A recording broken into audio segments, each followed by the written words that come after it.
Hello, good evening, and welcome to Hill O'Brien Field as the Henley Hornets get ready to face the back-to-back defending 3A champions, Cascade Christian, wrapping up non-league play. Matt Bowling here alongside Kevin Petrik. It's good to be here with you. It's good to be back at Henley after 2 long road trips. We will recap how both teams fared last week in our pregame show after this break. You're watching Henley football on mybasin.com and listening on 104.3 and 960 Sports.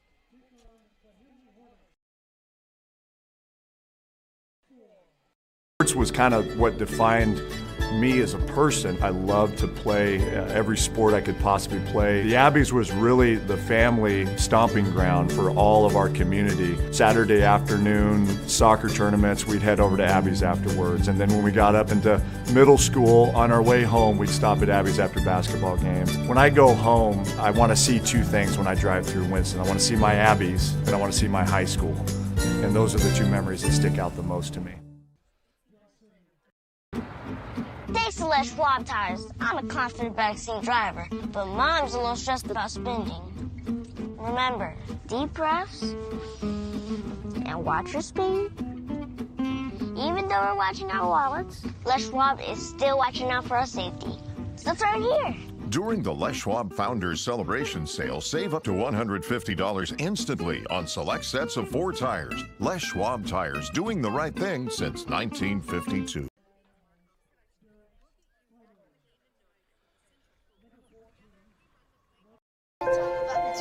The innocence of youth. Is there anything any better? But soon they'll be in high school and facing all the same challenges you faced. How to make friends, how to fit in, how to be cool.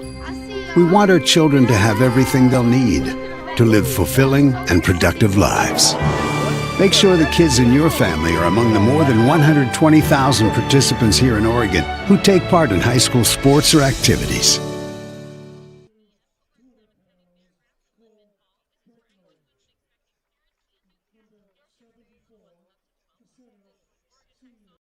What rhymes with great? Participate. Where does greatness start? Here, in the classroom. On the stage. In the pool. On the field. Where will your greatness take you? To better grades. To more friends. Yeah! Be great. Participate!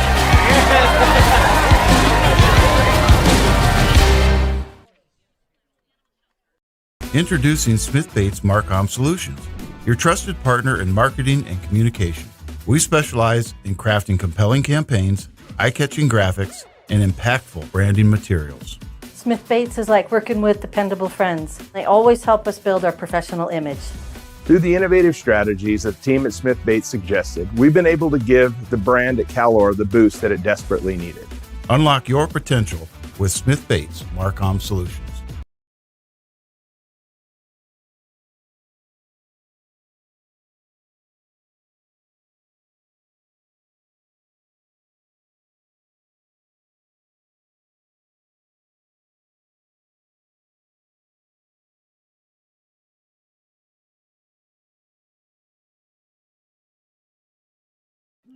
Just about 10 minutes away from kickoff here between Henley and Cascade Christian. Once again, Matt Bowling here alongside Kevin Petrik. Taking a look at how these teams fared last week. Cascade Christian challengers came into 2024 on a 26-game winning streak after posting back-to-back undefeated seasons, but they now sit at 1-2 after losing at Siuslaw Mapleton last week. The Vikings scored with zeros on the clock on a 1-yard keeper by their quarterback, Micah Blankenship, to snatch a 40-35 win after the Challengers took a 1-point lead with 4:24 remaining. 40 points is the most Cascade Christian has allowed since 2021, which coincidentally is also the last time they started 1-2. Henley, meanwhile, they played up a classification, traveling to Summit, who was one of last year's 5A semifinalists. The Hornets were at a big numbers disadvantage. They listed 38 players on their roster. Summit listed 63. That's even before you take into account that Henley didn't have their top receiver, Mark Carpenter, for that game. Still, the Hornets hung in there until pretty much the very end. They led 6-3 at halftime, went down 10-6 with 3 minutes and 8 seconds left in the third. Summit ultimately scored 2 touchdowns in the final 3.5 minutes, one of which I feel compelled to note they scored when they could have kneeled out the clock. I guess a 24-6 win looks better than a 17-6 win. Regardless, though, 6 points is Henley's lowest scoring output since 2021. So kind of interesting here, Kevin. You've got two sides of the ball facing off with the Henley offense and the Cascade Christian defense that are both coming off their worst performance from a statistical standpoint in 3 years.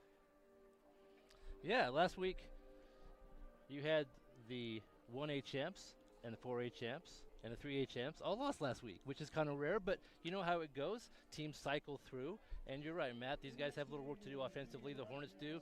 Cascade Christian defensively, you're right about that as well. So we'll see how it shapes up tonight. I think Henley's watched a lot of video. This is one of those weeks where they kind of look at last week, see what they can learn, try to apply it tonight. This is actually the second time this season that Henley has faced a 3A team and Cascade Christian has faced a 4A team. Hornets opened the season 3 weeks ago here at home against Lakeview, winning 34-6. Challengers, meanwhile, hosted Hidden Valley 2 weeks ago in their only home game so far. They won 68-28. Henley hosts Hidden Valley next week to open up league play, so tonight will probably be a good measuring stick for how competitive we can expect that matchup to be. We will get more into tonight after another break here on the MyBasin.com 104.3 and 960 Sports pregame show. Matt Bowling here alongside Kevin Petrik. You're watching and listening to Henley Football.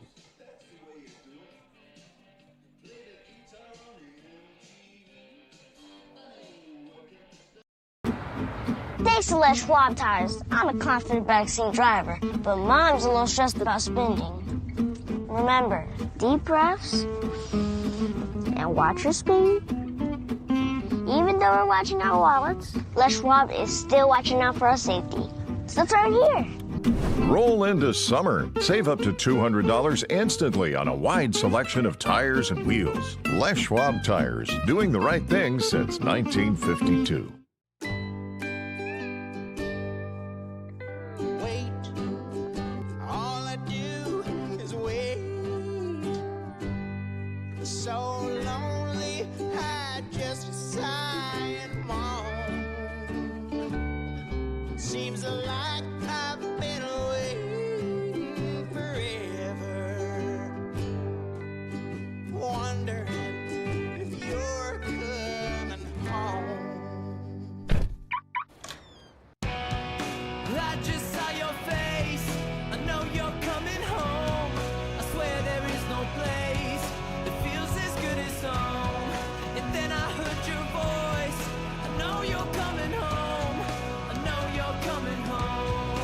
This is where unconditional love and immeasurable happiness reside. This is home. Coldwell Banker, where home begins. The innocence of youth. Is there anything any better? But soon they'll be in high school and facing all the same challenges you faced. How to make friends, how to fit in, how to be cool. We want our children to have everything they'll need to live fulfilling and productive lives. Make sure the kids in your family are among the more than 120,000 participants here in Oregon who take part in high school sports or activities. Sports was kind of what defined me as a person. I loved to play every sport I could possibly play. The Abbeys was really the family stomping ground for all of our community. Saturday afternoon soccer tournaments, we'd head over to Abbeys afterwards. And then when we got up into middle school, on our way home, we'd stop at Abbeys after basketball games. When I go home, I want to see two things when I drive through Winston. I want to see my Abbeys and I want to see my high school. And those are the two memories that stick out the most to me. Thanks to Les Schwab Tires. I'm a confident backseat driver, but Mom's a little stressed about spending. Remember, deep breaths and watch your speed. Even though we're watching our wallets, Les Schwab is still watching out for our safety. So turn here. Roll into summer. Save up to $200 instantly on a wide selection of tires and wheels. Les Schwab Tires, doing the right thing since 1952.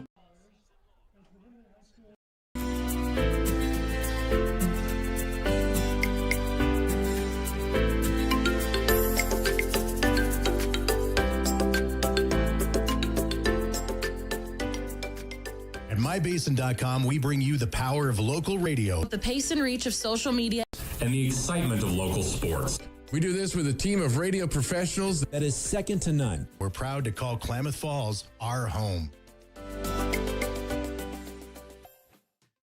Comfortable and not corporate. At Klamath Falls Subaru, we built our business on that simple promise. Well, that and some of the best people you're ever going to meet. Hi, I'm Rob Cedar, General Manager at Klamath Falls Subaru. Our 62 employees make it easy for us to live up to our comfortable, not corporate philosophy. Friendly faces, easy answers, straight talk, fairness, and exceptional service. These are the things you expect. These are the things that all of our people deliver. Our management team, sales pros, certified service and body shop techs, lot attendants, and detail experts are all 100% focused on you. Local people putting their friends and neighbors first. At Klamath Falls Subaru, that's the only way we do business. It's comfortable, not corporate. Our team members also spend hundreds of hours each year supporting local charities and events through the Subaru Love Promise. That's the kind of people they are. We're very proud of them. They're your friends, they're your neighbors, they're glad to know you, and they want you to be glad to know them too. I'm Rob, and this is what makes us comfortable, not corporate. Sports was kind of what defined me as a person. I loved to play every sport I could possibly play. The Abbeys was really the family stomping ground for all of our community. Saturday afternoon soccer tournaments, we'd head over to Abbeys afterwards. And then when we got up into middle school, on our way home, we'd stop at Abbeys after basketball games. When I go home, I want to see two things when I drive through Winston. I want to see my Abbeys, and I want to see my high school. And those are the two memories that stick out the most.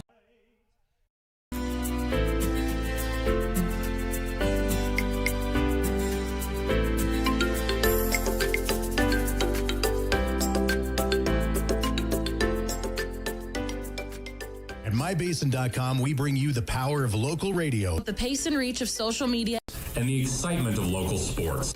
We do this with a team of radio professionals that is second to none. We're proud to call Klamath Falls our home. Comfortable and not corporate. At Klamath Falls Subaru, we built our business on that simple promise. Well, that and some of the best people you're ever going to meet. Hi, I'm Rob Cedar, General Manager at Klamath Falls Subaru. Our 62 employees make it easy for us to live up to our comfortable, not corporate philosophy. Friendly faces, easy answers, straight talk, fairness, and exceptional service. These are the things you expect. These are the things that all of our people deliver. Our management team, sales pros, certified service and body shop techs, lot attendants, and detail experts are all 100% focused on you. Local. Welcome back. Just had a great rendition of the national anthem by Henley assistant coach and choir director Chris Benjamin. Also had a good presentation here by the Henley JROTC color guard. Both of them always do a great job.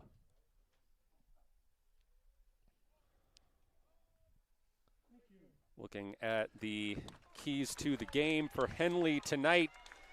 Defensively, I think it's just about limiting big plays, Kevin. Cascade Christian scored 3 of their 5 touchdowns last week on plays of 44, 57, and 55 yards. If you take away those 3 plays, Siuslaw Mapleton held them to 125 yards. Yeah, it's a good point. Cascade Christian did hit on the big plays last week. If there's one thing I feel good about, though, Matt, it's Henley's defense. I think their defense has played great through all 3 weeks, even in last week's loss. Only gave up a couple touchdowns and just really playing well early, and that's really nice to see here for the coaches. The offense last week, they struggled a little bit against a really good team, and it's a team with a really good defensive line, so we'll see how they pick up things tonight. Yeah, offensively, that goes right into my key. Just give Joe Janney a clean pocket. He's had to do a lot of scrambling over the past 2 games. He's been sacked 4 times. And his numbers have suffered for it. He had a 34% completion rate with 2 touchdowns and 2 interceptions in that 2-game span. Personally, I'm very interested in how this quarterback matchup plays out. Joe Janney for Henley and Derek Farmer for Cascade Christian, both juniors. Janney in his 2nd year as a starter, Farmer in his 1st. I said it last week. I've been saying it since the preseason. Joe Janney is not getting enough respect from statewide talent evaluators. Tonight, he's facing a guy ranked 17 spots above him in the prep red zone rankings for the junior class in Oregon. Let's take a quick look at their numbers so far this season. Farmer, 402 yards, 2 touchdowns, and 1 interception through the air with a 55.9 completion percentage. On the ground, 111 yards, 6 touchdowns, averaging 3.3 yards per carry, though. Janney through the air, 519 yards, 6 touchdowns, 3 interceptions. Got a 43.8 completion percentage. On the ground, 164 rushing yards and 1 touchdown, averaging 5.1 yards per carry. Another interesting thing here, Kevin. Not only are both of these teams coming off losses, both these quarterbacks are coming off pretty rough passing games. Farmer was 4 of 15 for 69 yards and 1 touchdown against Siuslaw Mapleton. Janney was 6 of 20 for 123 yards with 1 interception against Summit. Yeah, Joe, think about Joe that makes him a little different is, first of all, he's a terrific decision maker, and second of all, he's tough to sack. Even in a difficult game like last week, he's so elusive and he's so quick. Even when he gets pressured, he's able to get out of there and at least find a couple of yards when he has to scramble. So people will find out how good Joe is as the season continues. I don't think he's going to have to worry about rankings or anything like that as long as Henley keeps winning. Well, they've already won the coin toss and elected to defer. So Max Tobiasen will kick things off for the Hornets. Got their brand new blue uniforms on tonight with yellow numbers, replacing the old black uniforms with the navy blue numbers outlined in yellow, which were deemed illegal. Certainly makes things easier for us up here in the booth, Kevin. Those yellow numbers on the navy blue jerseys really pop. Yeah, I noticed those right away. Nice new uniforms. Tobiasen had a touchback on 5 of 6 kickoffs in week 1. He hasn't had one since. But it's important to note, this guy is playing 2 sports this fall. He also plays soccer. They had a game last night. It looks like that is going to stay in at the 1, and this could be great for Henley. My goodness. Tackled right near the goal line is the returner, Derek Farmer. If there's such thing as a perfect kickoff, that was it. That ball looked like it was headed into the end zone. It bounced at the 1, bounced about 4 times, would not go in the end zone, and it forced Cascade Christian to return it, and they got nowhere. That was a terrific kickoff. Who needs a touchback when you can hit them like that? Yeah, they're deep. They're inside the 5. Farmer back in the shotgun with 2 receivers on either side. And a back to his left. Looks like Bryson Walker. And now we've got a flag. That left side of Henley's defensive line a little bit anxious. They jumped a little early. It's going to move Cascade Christian up to about the Henley 7. 1st and 5. Trips left. Farmer hands it off. And quickly tackled at the line is Bryson Walker. That was Kern in on the stop. Jason Kern had a great game at Summit last week. He doubled his season total with 13 tackles, including 3 for a loss. He's been playing really well in that linebacker spot. Run does move the chains for Cascade Christian, but we've got another flag in. This time it is on the challengers. We'll see how penalties affect these teams. That has been one thing that stopped Henley's offense a little bit. You get a first down penalty, turns into 1st and 15 or 1st and 20, then it's hard to pick up those first downs. You got to clean up those penalties. 1st and 15 now on about the Henley 8.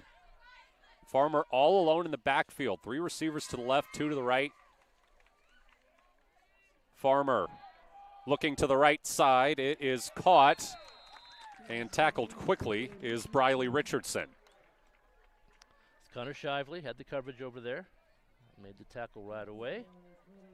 But a pretty good pickup. He picked up about 10 on that pass play.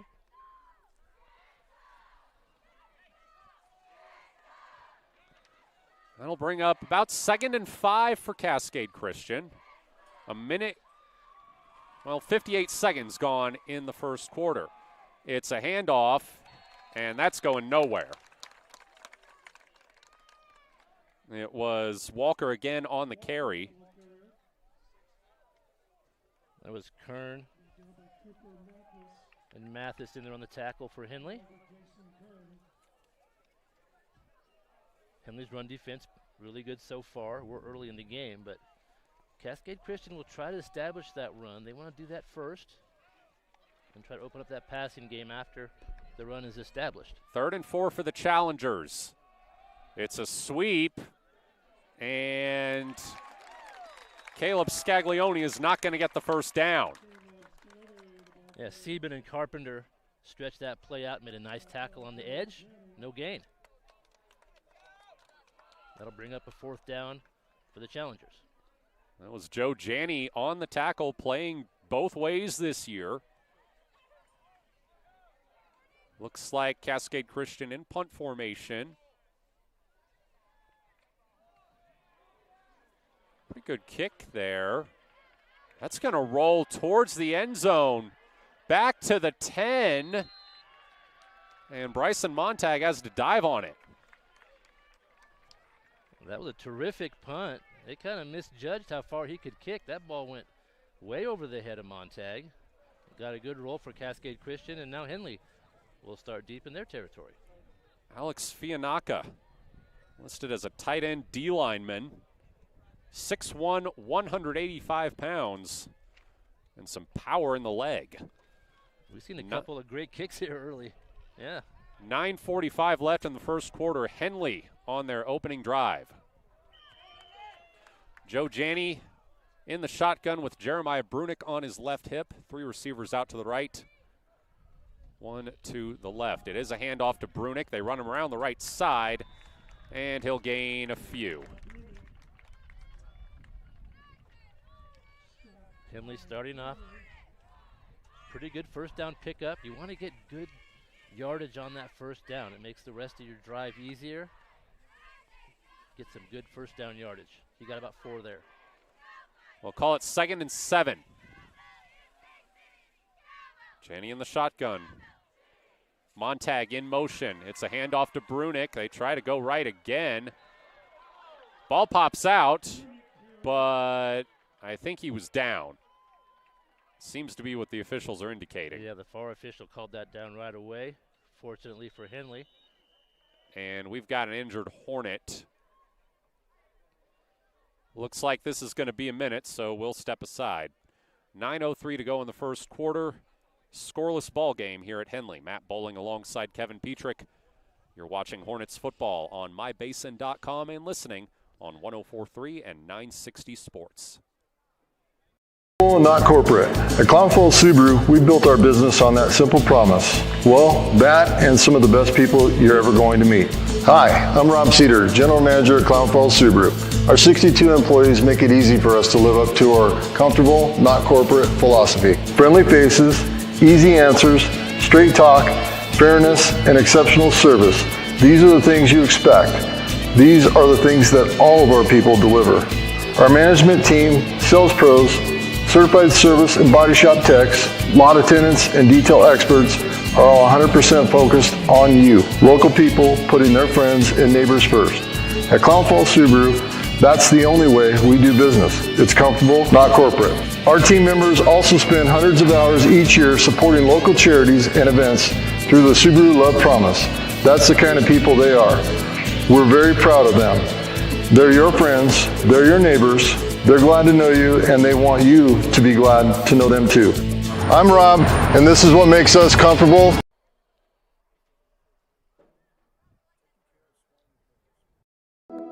Threads. There are many threads that run through our region. There are churches and schools and Little League teams that bring us together and bind us into communities. There are roads and cars, there are houses and jobs and businesses, all woven together to make the fabric of our communities. There are financial threads that are part of that tapestry as well. For over 80 years, it's been our pleasure to be headquartered here, providing financial services to generations of our friends and neighbors. From that first savings account, to retirement planning, and all of the cars and houses and groceries in between, we keep your money local, investing it back into our communities, adding more threads to the fabric to make our communities stronger. Pacific Crest Federal Credit Union. Find your path.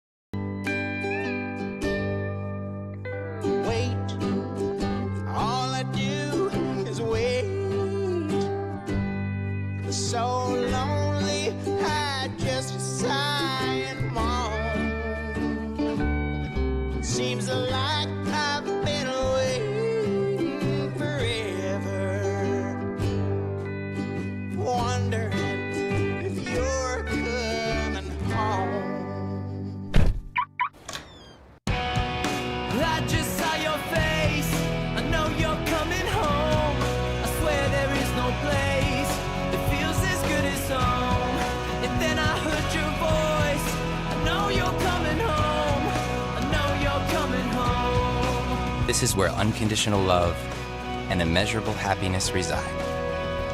This is home. Coldwell Banker, where home begins.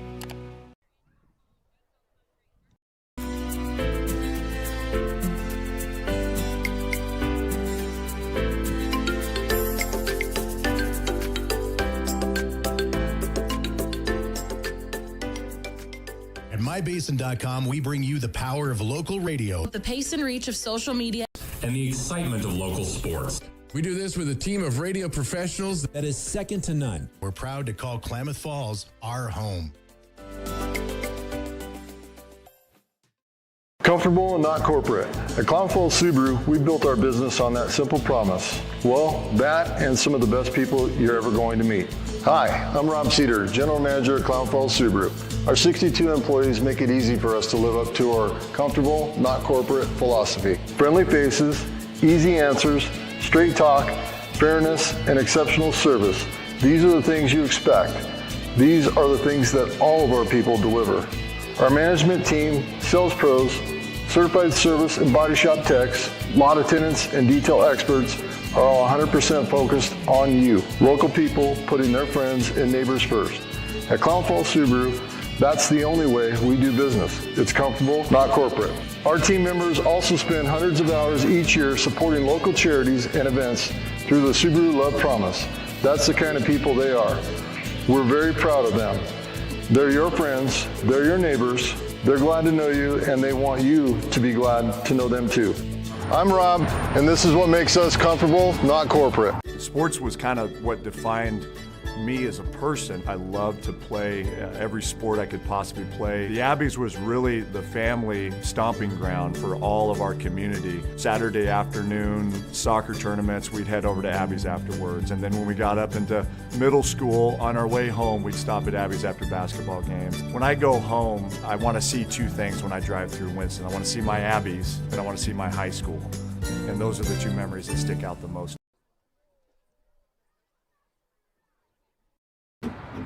Thanks to Les Schwab tires, I'm a confident backseat driver, but Mom's a little stressed about spending. Remember, deep breaths and watch your speed. Even though we're watching our wallets, Les Schwab is still watching out for our safety. So let's start here. During the Les Schwab Founders Celebration Sale, save up to $150 instantly on select sets of 4 tires. Les Schwab Tires, doing the right thing since 1952. Well, we are not sure exactly what happened here, but this appears to be a very serious situation. Jeremiah Brunick still down for Henley, and I believe they are going to be bringing in the ambulance.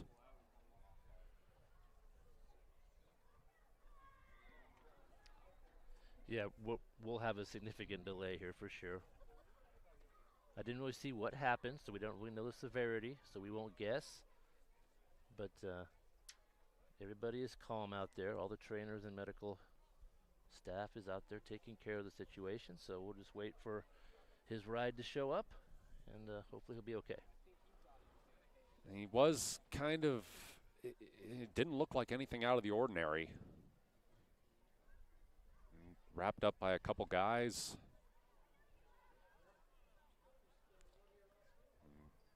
Matt Green among those out there. Both teams have been on the sideline. They were kneeling. Now they're standing back up. So there's 9 minutes and 3 seconds to go in the first quarter. Henley has a 3rd and 5 from about their own 15 when we get back underway.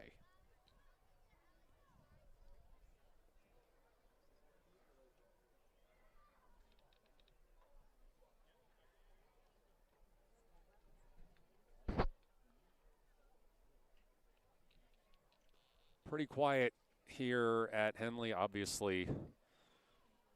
Everybody hoping for the best for Jeremiah Brunick. Yeah, they'll take every precaution, so we don't know the severity of the injury.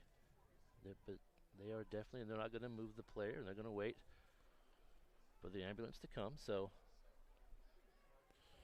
Brunick, a junior, been a great contributor on both sides of the ball for Henley here early in the season. Primary running back. Has also done well on defense at linebacker. Yeah.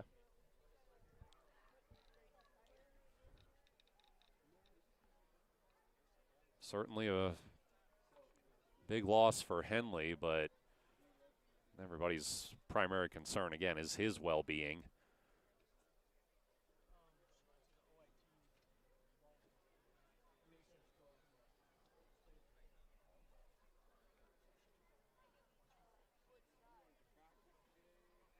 Again, everything seems pretty calm out there. Yeah, I was just going to mention that, Matt. There's no real sense of panic or urgency, which is good. I'm sure they're just taking precaution. Do what's best for the player.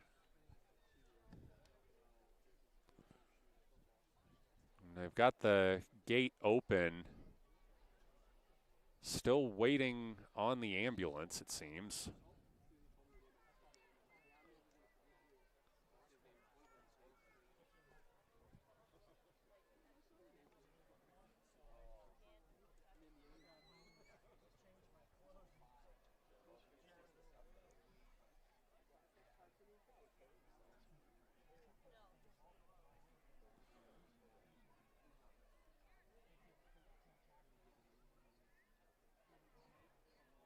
Well, not much to do again, but wait.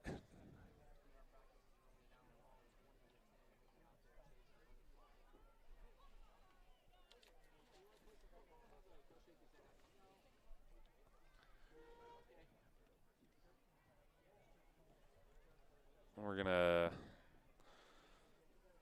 see if we can take another break here. Got to try to pull up some extra commercials. Matt Bowling here alongside Kevin Petrik.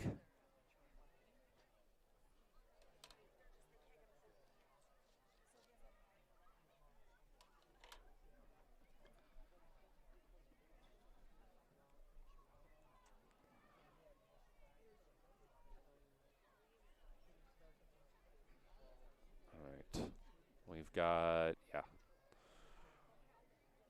We're going to take another break and give you an update when we come back. What rhymes with great? Participate. Where does greatness start? Here, in the classroom. On the stage. In the pool. On the field. Where will your greatness take you? To better grades. To more friends. Yeah! Be great. Participate.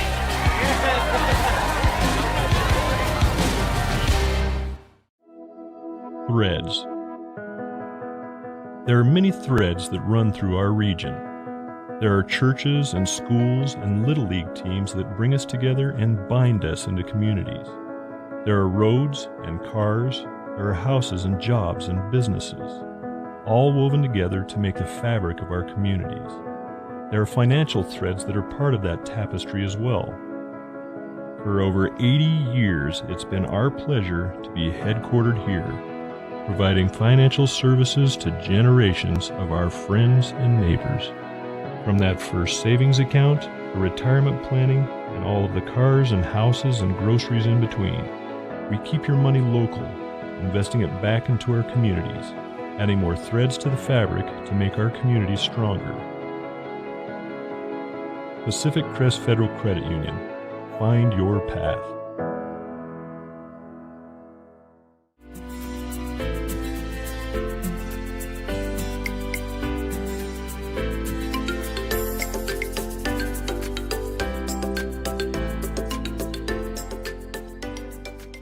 At MyBasin.com, we bring you the power of local radio, The pace and reach of social media, and the excitement of local sports. We do this with a team of radio professionals that is second to none. We're proud to call Klamath Falls our home.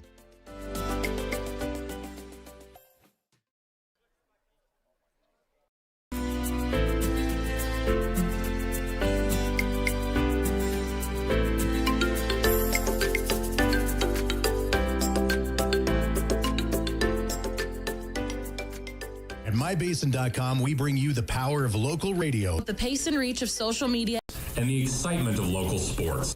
We do this with a team of radio professionals that is second to none. We're proud to call Klamath Falls our home. Comfortable and not corporate. At Klamath Falls Subaru, we built our business on that simple promise. Well, that and some of the best people you're ever going to meet. Hi, I'm Rob Cedar, General Manager at Klamath Falls Subaru.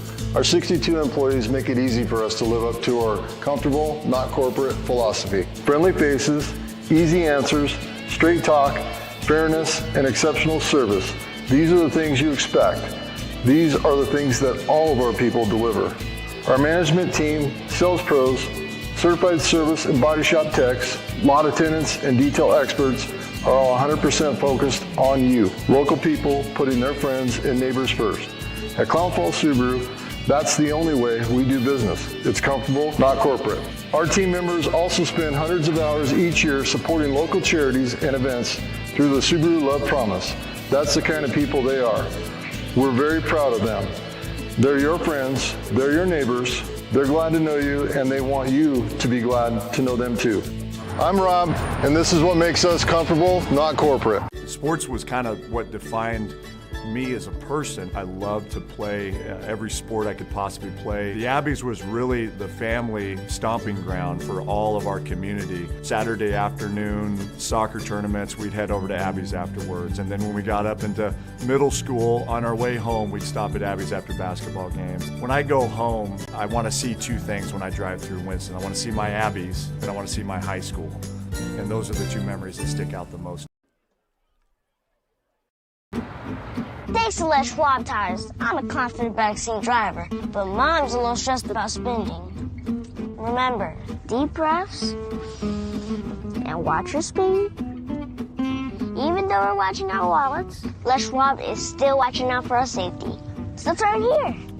Roll into summer. Save up to $200 instantly on a wide selection of tires and wheels. Les Schwab Tires, doing the right thing since 1952.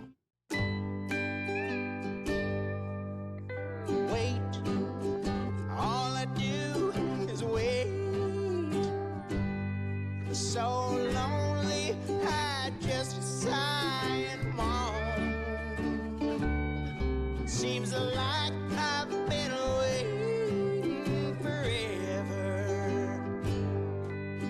wondering if you're coming home. I just saw your face, I know you're coming home. I swear there is no place that feels as good as home. And then I heard your voice, I know you're coming home. I know you're coming home. This is where unconditional love and immeasurable happiness reside. This is home. Coldwell Banker, where home begins. The innocence of youth. Is there anything any better? But soon they'll be in high school and facing all the same challenges you faced.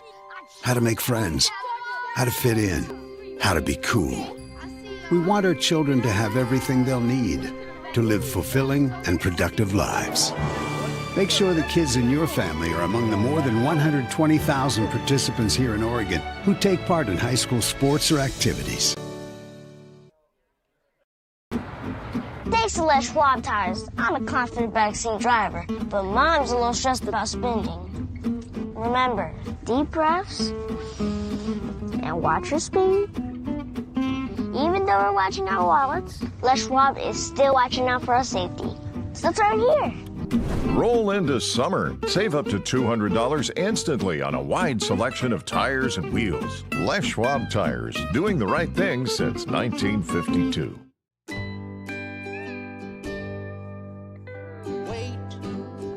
All I do is wait. So lonely, I just sigh and moan. Seems like I've been waiting forever. Well, the ambulance has entered the field here at Henley as paramedics now attending to Jeremiah Brunick. Looks like they've got him strapped to the board and will be taking him away momentarily. And for those of you who may be tuning in late, there's 9 minutes and 3 seconds left in the first quarter. Henley's got a 3rd and 5 from about their own 15-yard line. Brunick got the carry, ran it around the right side. We were unable to get a full look at what exactly happened to him. We'll say it didn't seem to be anything out of the ordinary. Just got wrapped up by a couple guys and didn't get back up after. Matt Green is calling the Henley team together now. Players on both teams have been trying to stay loose on the sideline as this has been a pretty lengthy delay here. I'd estimate 15 minutes at least. Yeah.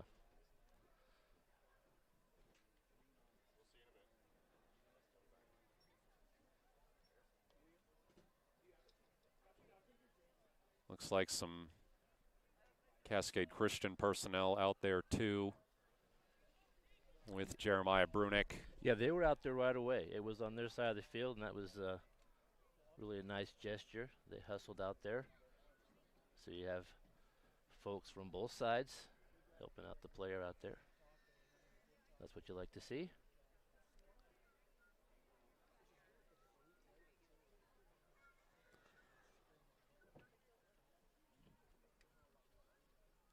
Looks like they're still in the process of getting him secured to the board. Now they're bringing out the stretcher.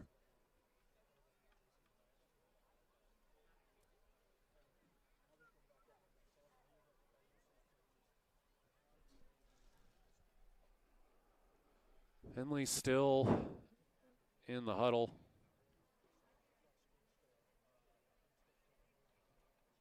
Everybody taking a knee now. Looks like they're going to say a prayer for their teammate as they get set to load him into the ambulance. This is one of those moments when the game's important, but it's not the most important thing. And the players and coaches understand that. And this is part of the game. It's You just hate to see it.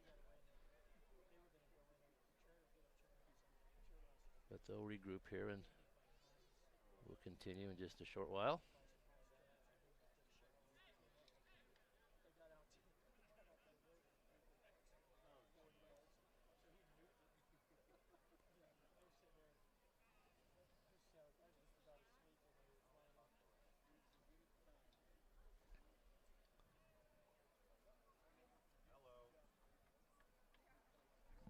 It's like Matt Green saying a few extra words to the team.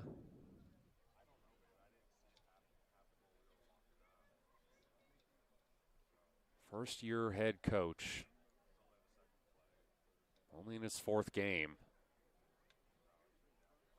Now faced with the task of keeping his guys together through something that no one imagines, something that no one ever wants to see. Right. And that Henley staff, there's a number of coaches that have been in football a long time, so I'm sure they're addressing their players the best way they know how. And they're giving a hand to Jeremiah right now. Henley with some energy coming out of that huddle. Trying to get everybody pumped up and ready to resume this game. Matt Green going out to say one last words of encouragement to Jeremiah Brunick as they are now loading him into the ambulance.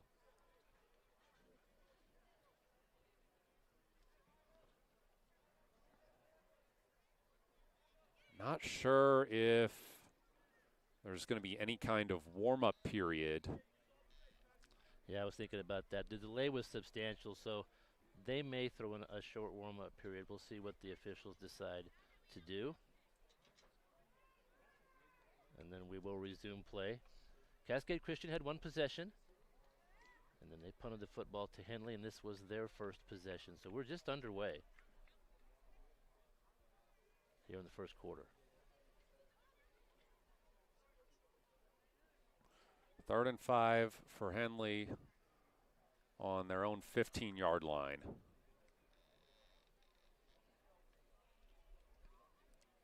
Ambulance is still on the field.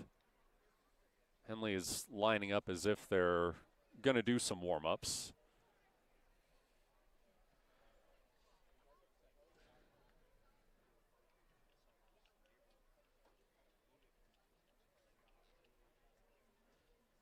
Cascade Christian, meanwhile, just kind of standing along their sideline. I think Derek Farmer, quarterback, is over there getting a few tosses in.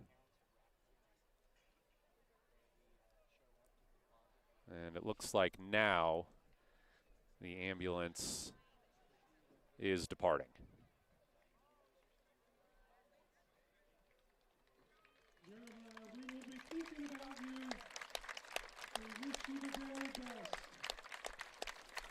And Brunick gets a shout out from the PA and applause from the crowd as the ambulance rolls off.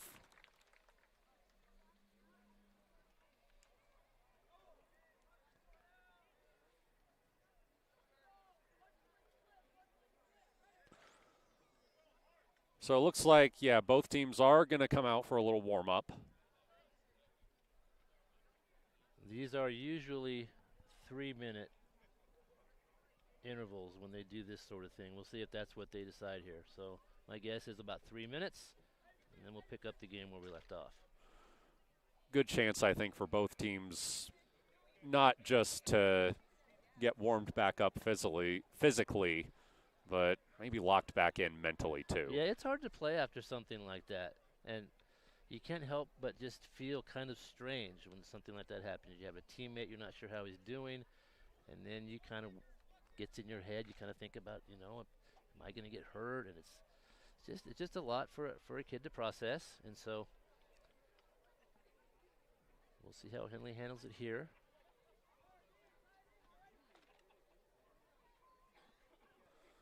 Well, they haven't put any time on the scoreboard clock. It still reads the game time, 9:03.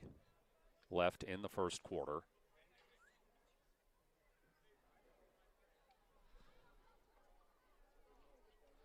As we wait for them to finish their warm-ups and get ready to play again, I want to remind you that we do have another broadcast going on mybasin.com as well as 1150 KAGO. That's our mybasin.com game of the week. Josh Eldridge is over at Mazama. They're hosting Wairika.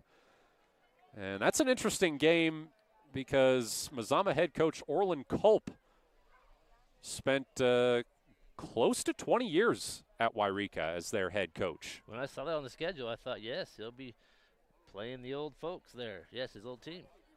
Funny thing, though, and this is contrary to everything that we had thought. We spoke to him on our radio show, Ballin' in the Basin, Josh Eldridge and I did, before the season started, and he said he had no role in scheduling that game. Yeah, it just kind of worked out. Funny how life goes sometimes. Yeah. All right, both teams huddled up. And it looks like we are now ready to resume. Okay, we haven't seen much football yet. We've only played about 3 minutes, but neither running game has really been effective yet. And so Henley's got a 3rd and 5 here. And we'll see if they decide to throw the football. Cascade Christian had a similar 3rd down, and they opted to run a sweep play to the outside. That didn't work at all. So we'll see what the Hornets dial up here on 3rd and a long 5. It's going to be Joe Janney back in the shotgun with Jason Kern on his left hip. Trips right, one to the left. Montag comes in motion. Janney back to throw. Janney looking. Left side, Carpenter's open. Janney loses the ball. Loose ball. Who's got it? It looks like Henley does. Oh, another wild play. Janney lost a handle on the football, and it bounced off about 4 players from both teams. And not only did Montag pick it up, but it was just past the sticks for a 1st down. So Janney had Carpenter wide open on the left side. He had his arms up calling for the ball. That was a really fortunate play for Henley. Extremely. They picked up a 1st down and got the football. 1st and 10 from their own 20. Trips right. Janney will hand it off to Kern. Kern has a nice hole up the middle, and Jason Kern breaks a tackle. Jason Kern into the secondary across midfield. They finally drag him down at the Cascade Christian 30.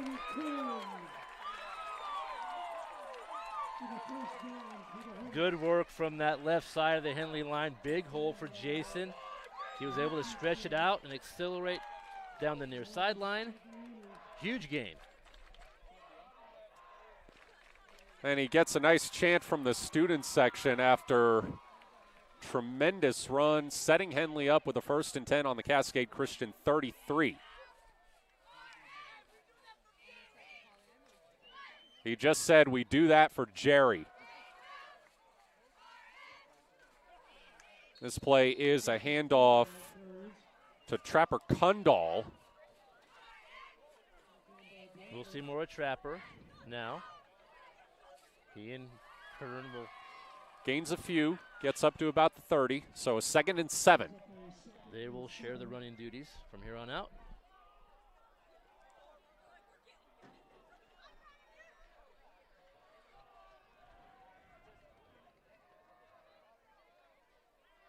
Another handoff to Kundal. He's got some room along the left side, but trips. Or gets tripped up, rather. I think Bryson Walker might have got him by the ankle. Almost enough for the 1st down. That left side's been effective on this drive. Another big hole over there. The 3rd and short. Looks like 3rd and a long 1. 7 minutes to go in the first quarter. Hornets on their opening drive.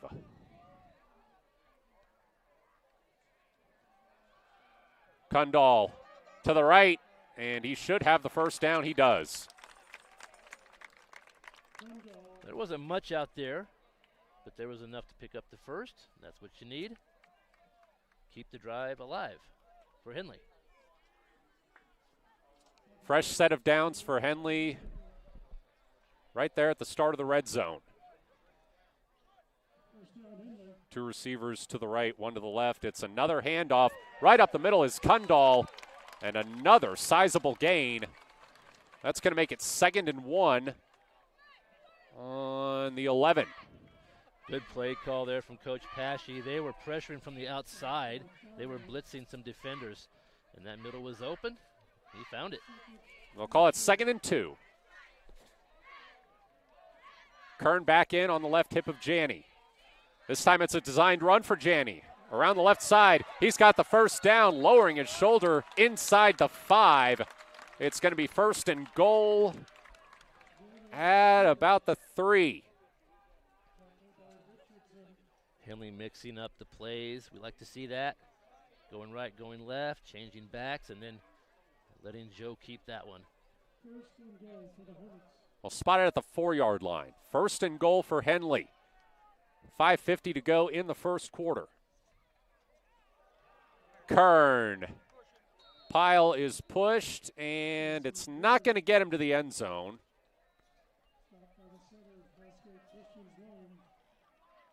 It's about 1.5 yards short. Picked up a couple yards, but didn't quite score. That was right up the middle. They'll spot it on the 2. 2nd and goal. 2 receivers to the right. Carpenter alone to the left. Kern on the left hip of Janney. Kern takes the handoff, and I think that's going to be no gain. That was Alex Fianica off the edge with a good play for Cascade Christian. He got back there in a hurry. I think that was a tackle for loss. Montag and Shively to the right, Carpenter to the left, Kern on the right hip of Janney. It's a designed run for Janney. Janney doesn't have anywhere to go, and they're going to bring him down for a loss. Cascade Christian showing some good defense, stretching that play out, not allowing him to turn the corner. And Henley's got to make a decision here on 4th down. 4th and goal on the 6. It looks like they're going to bring in Max Tobiasen for the field goal.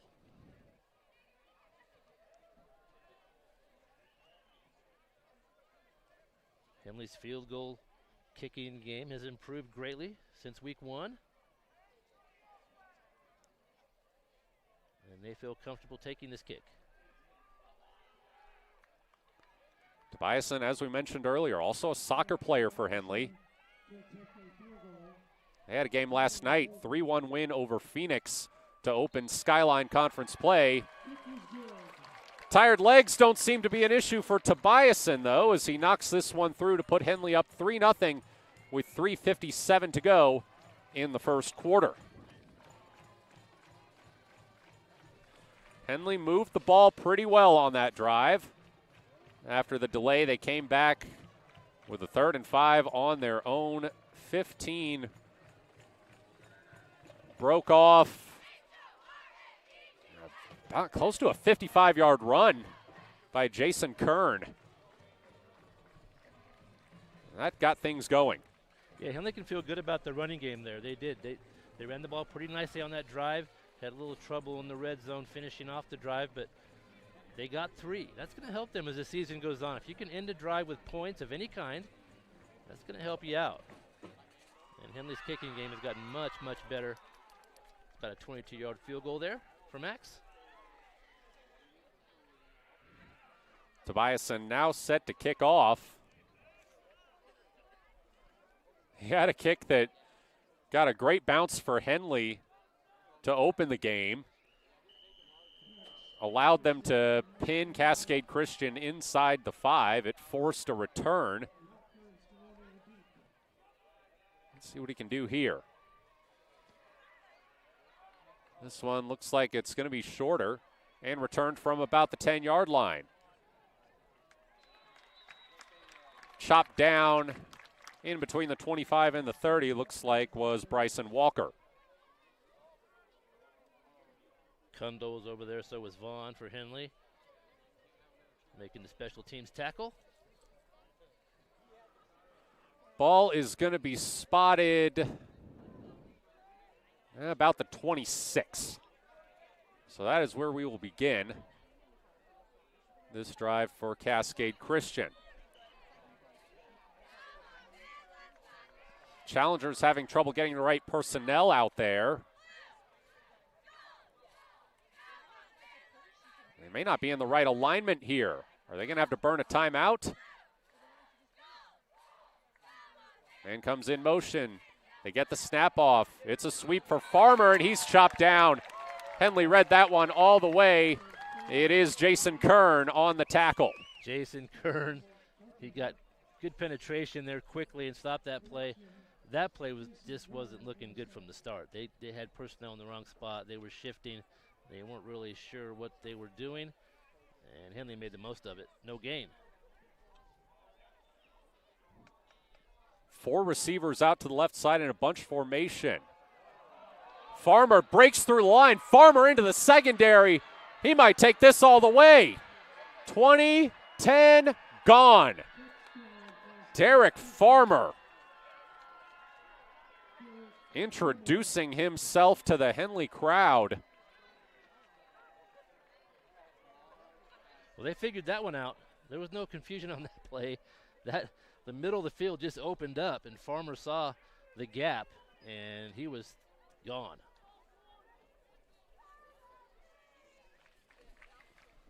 Farmer is a good runner.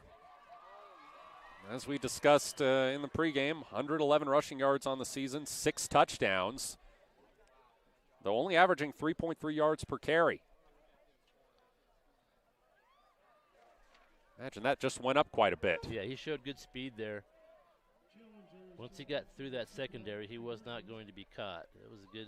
They're going to go for 2 here. Good work. Scaglione in at quarterback. Rolls to the right. Kern has him wrapped up. I think he might have slid down to a knee before the tackle. But either way, the 2-point conversion is no good. So it remains a 3-point game. Cascade Christian 6, Henley 3, 3:12 to go in the first quarter. Kern really playing aggressively, coming in from that linebacker spot. He made a couple big plays on that last drive, stopping the extra point conversion attempt, and we are at 6-3.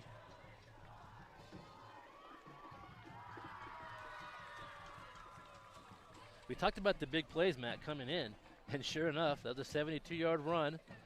You just have to watch out for those big plays from this Cascade Christian team for whatever reason. They've got some guys with speed.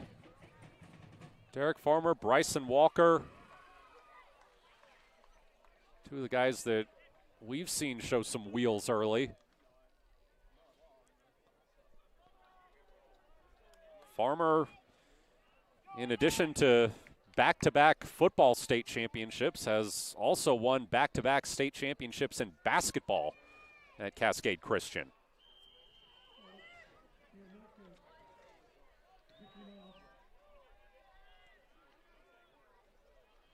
Pionica kicking off, and this one is going to go for a touchback.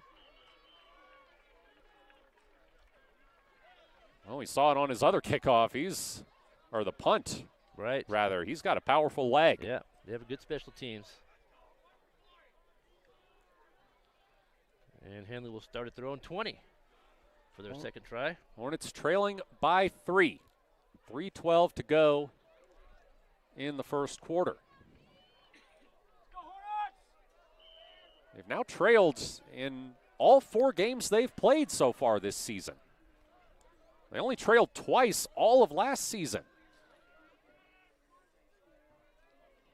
2 receivers on either side. Bad snap. Janney able to pick it up, evade tacklers. Somebody finally tracks him down, though, and that's going to be a loss. That was one of those situations. That was good work, just keeping possession of the football. And Janney was able to Pick up a couple yards from where he started, but still a loss on the play. Second down. I'll call it 2nd and 13. 2 receivers on either side. Janney, play action, finds Carpenter on the left side. Carpenter slips past one tackler, but it's not going to be a very big gain before they force him out. Yeah, Mark's been there a few times. They're giving him a lot of room on the outside. So Joe can just take one step and let it fly, and Mark's able to try to make a player miss, see if he can pick up some yards. Carpenter was unavailable for Henley last week. 2 receivers on either side, and somebody went early. It's on the Hornets. I think the whole team went. I think maybe the ball wasn't snapped when it should have been snapped. A lot of people moving there for Henley. That'll make it 3rd and 12. Kundal on the right hip of Janney, 2 receivers on either side. Low snap again. Janney able to pick it up, roll to the right. He's got space. He'll throw, and that one almost intercepted, but it hit the ground first. Bryson Walker was there for Cascade Christian, and now Henley's going to have to punt. Yeah, Henley's struggling a little bit from the center to quarterback exchange there. That snap was giving Joe trouble as well, and he had to just instantly run to his right and try to deliver the ball, and it was incomplete. So now Janney will punt from his own 5. Cascade Christian has 2 returners back around their own 40. One of them is Bryson Walker. The other is Caleb Scaglione. High snap. Janney stumbles. Janney's able to get the kickoff, and it bounces, rolls its way past the 50. That could have been disaster for Henley, but Joe Janney able to salvage it. That was a very similar play last week, Matt, if you remember. There was mishandled snap and then kind of dropped the ball, and heads up play again just to get the ball down the field and kick it. That actually turned out okay. The ball just made its way over midfield, and that's where Cascade Christian will take over. Farmer all alone in the backfield. 3 receivers to the left, 2 to the right. Farmer back to throw. Farmer keeps it short. It's a screen for Richardson. Richardson breaks a tackle, able to get across midfield to the Henley 45. There were 2 missed tackles there. You don't see that very much from this defense. They're sharp tacklers, but Jason Kern, he's a sure-handed tackler. He made the stop. 2nd and 4. Farmer, quick throw out to the left side for Scaglione. Scaglione's got the first down and more. He's to about the Henley 30 before he's forced out of bounds. Cascade Christian with a nice variety of plays, working both sides of the field. And they're moving the football here. Fresh set of downs for the challengers. Scaglione comes in motion from the left to the right. Farmer fakes the handoff. It was a designed run. Farmer in some trouble now. He gets the ball off, and it's caught by Scaglione for the touchdown. My goodness. Derek Farmer, are you kidding me? Unbelievable pass. Shively was all over him, pushing him out of bounds, and as he was falling out of bounds, he kind of slung it down the sideline. Found his receiver, good enough for a touchdown. It's a great play.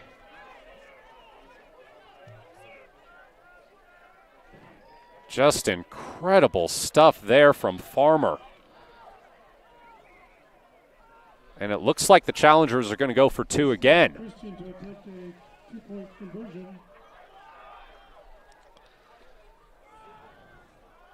Snap to Farmer. And he breaks the tackle, and he is in.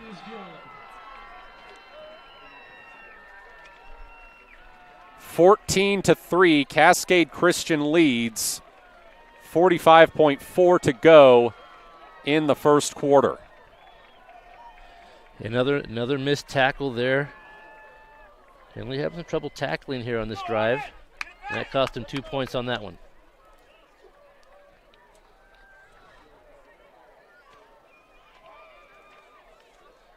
Well, it seemed on the touchdown like a lot of the Henley defense was kind of keyed in on Farmer.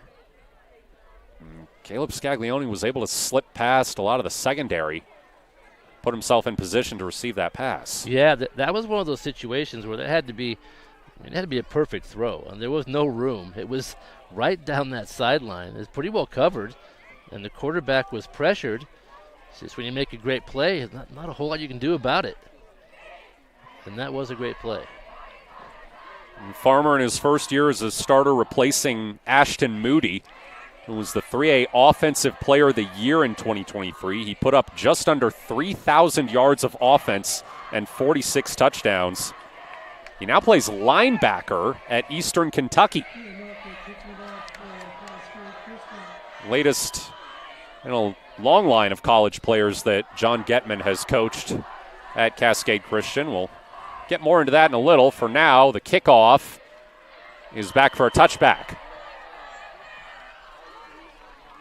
Yeah, there's no wind here tonight, which is kind of rare. There's usually wind here in the basin, but he's just powering those kicks through the end zone. And that's another one. Henley will start at the 20.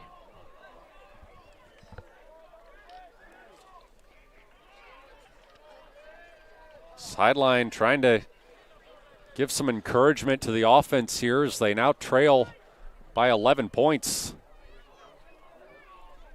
Doesn't even seem like very long ago that it was 3-0 Henley. Things seem to be going the Hornets' way. Janney back in the shotgun with Kern on his left hip. Takes a snap, rolls out, flings it downfield. He's got Montag, but it's broken up. Bryson Walker able to break it up there. And I'll tell you what, Bryson Walker listed at 5'6", 135 versus Bryson Montag, 6'1", 170. Not a matchup you'd expect Walker to win. Yeah, Henley was going for the long ball on that one as well. Both teams trying to air it out now. Two receivers on either side. Janney the throw, this time short to Carpenter on the left side. He splits a couple tacklers, but they get him down at about the 25. Yeah, that play is going to be good for 5 yards every time, I think, as long as they play that far off of Mark. They were a good 10 yards off of Mark as he lines up at his wide receiver position. Two on either side for Henley. Kundal on the right hip of Janney.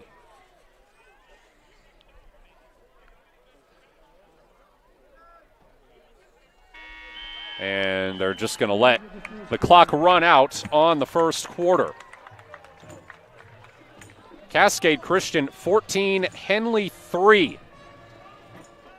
In this battle of two defending state champions. We'll keep it here. Matt Bowling alongside Kevin Petrik. Henley's just got to try to get the momentum back here on this drive. Yeah, Henley's schedule is just what we thought it was going to be. Tough teams. They played tough teams the last few weeks, and this is no exception. But Henley's got a lot of time here to make some adjustments, get the offense working. Defense has given up a couple longer scores. They haven't really done that yet this year, so there's still lots of improvement, but Henley's in this game. We're just starting the second quarter. 3rd and 4. Looks like Bryson Montag and Kai Montag on the right side. Carpenter and Shively on the left. Trapper Kundal on the right hip of Joe Janney. Janney to throw.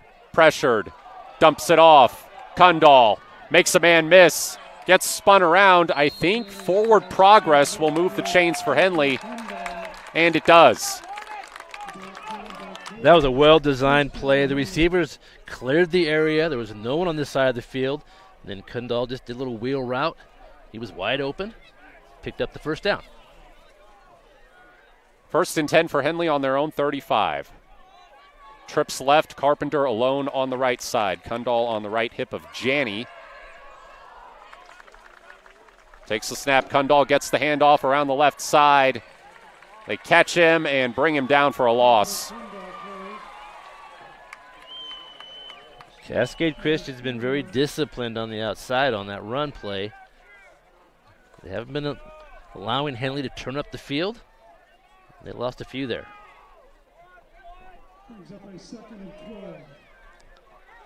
Second and 12 now for Henley.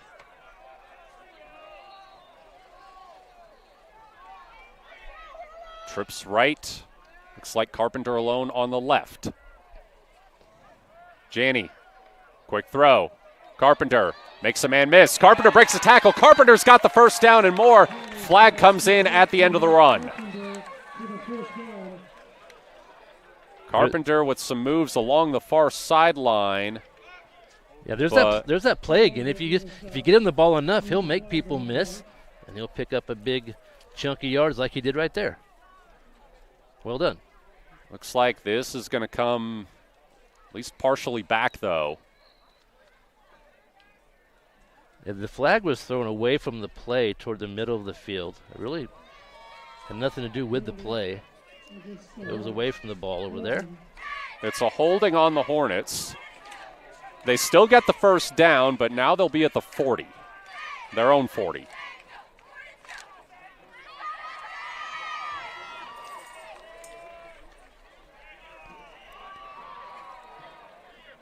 Two receivers on either side. Kundal on the right hip of Janney.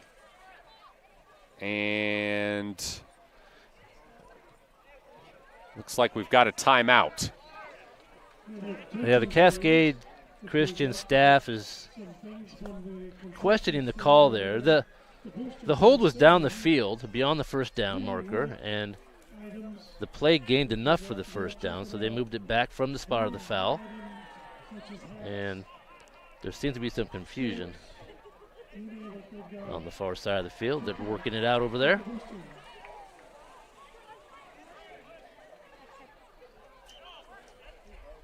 Henley trying to get back in a rhythm.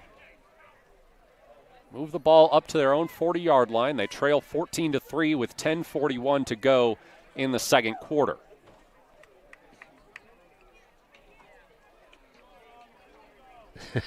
The officials are still talking about that last play. I'm not sure where the confusion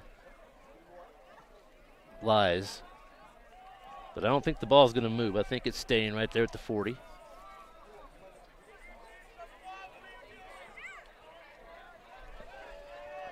Looks like we're ready to resume. Janney back in the shotgun with Kundal on his right hip. Two receivers to the right, one to the left. Hand off to Kundal. Kundal tries to go around the right side, but there to meet him is Derek Farmer. Both quarterbacks going both ways. And Derek Farmer is also very good on defense. 2 interceptions, including a pick 6 so far this season. 1 fumble recovery, 3 tackles for a loss. 2nd and 6. Janney to throw. Under pressure from Farmer. Gets away from him. Chucks it down the left sideline.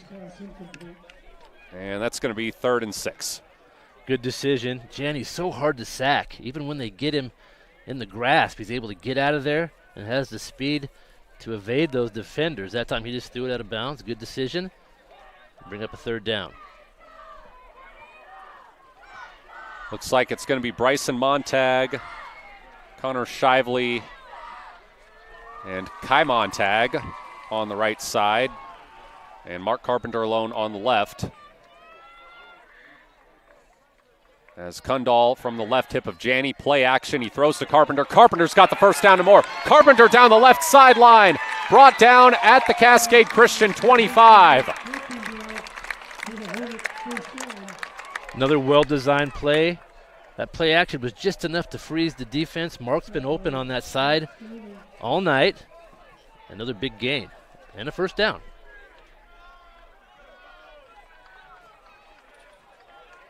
That was a big play for Henley. They really needed to keep the drive moving on that third down conversion. Good job. Montag, Shively, and Montag on the right side. Carpenter on the left. Kundal on the right hip of Janney. Janney, quick throw to Bryson Montag, but he drops it. Gets hit by Farmer afterward. Henley wants a flag. That was the same type play, this time to the near side. Just take one step, get that ball over there in a hurry, and see what the receivers can do. Couldn't quite connect. And bring up second down. 9:15 to go in the second quarter. Henley trying to chip into this 14-3 deficit. They've got the ball on the Cascade Christian 25 with a 2nd and 10. Carpenter now alone on the right side. Montag comes over to join him. Janney to throw. Janney over the middle. Wide open. Carpenter. Carpenter is in for the touchdown. We've got a flag in the backfield. This is coming back. It's a holding against the Hornets. Unfortunate for Henley there. Good route. Janney found Carpenter right in the middle of the field. He was crossing the field. Wide open. Made his way into the end zone, but it will come back. It's going to knock Henley back to, should be the 35. Yes, it will. So that'll make it 2nd and 20. Montag brothers on the left side. Shively and Carpenter on the right. Trapper Kundal on the right hip of Joe Janney. Janney in trouble. Rolls left. Stop to throw. Now does so along the sideline, and that's just going to go out of bounds. He's had to do that a couple of times on this drive. Just dump the ball, get that thing out of bounds, and take your chances on the next play. Nobody was open downfield. It's going to be 3rd down and 20. We're just at 9 minutes here to play in the first half.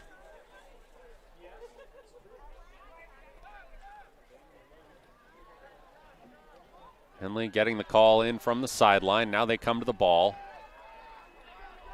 Carpenter and Shively on the right. Now Shively motions over to join the Montag brothers on the left side. Janney back to throw. Janney over the middle. Trapper Kundal's got it. He might have the first down here. He's close. I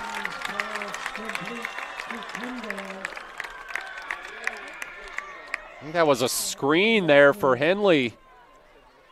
Kundal found his way through the defense to make this a 4th and about 2 for the Hornets. They're going to go for it. Ball inside the 20. Trips left. Carpenter alone on the right. Janney trying to work the hard count. He's got Kundal on his left hip.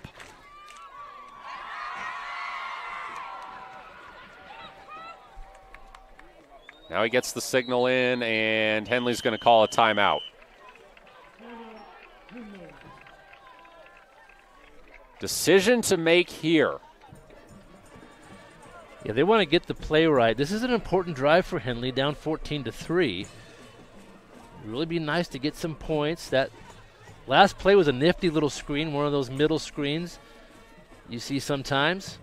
Just get that ball dumped over that defensive line and give your running back a chance. And that's where Henley picked up the bulk of those yards, and they're about 2 yards short now of a first down. I think a field goal here would be Around 35 yards, perhaps. Yeah, I'm guessing it'd be between 35 and 40. It'd be a little long, I think. They may try to draw them off sides. It is 4th and 2. We'll see what play they run. Trips left, Carpenter on the right. Kundal on the right hip of Janney. Janney takes the snap. Janney runs right. Stiff arm. Out of bounds. He's got the first down.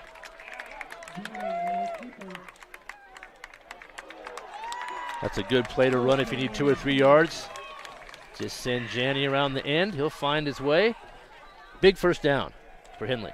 Ball spotted right on the 15-yard line of Cascade Christian. 8:18 to go in the first half. Fresh set of downs for the Hornets. Janney with Kundal on his left hip, and Cascade Christian jumps.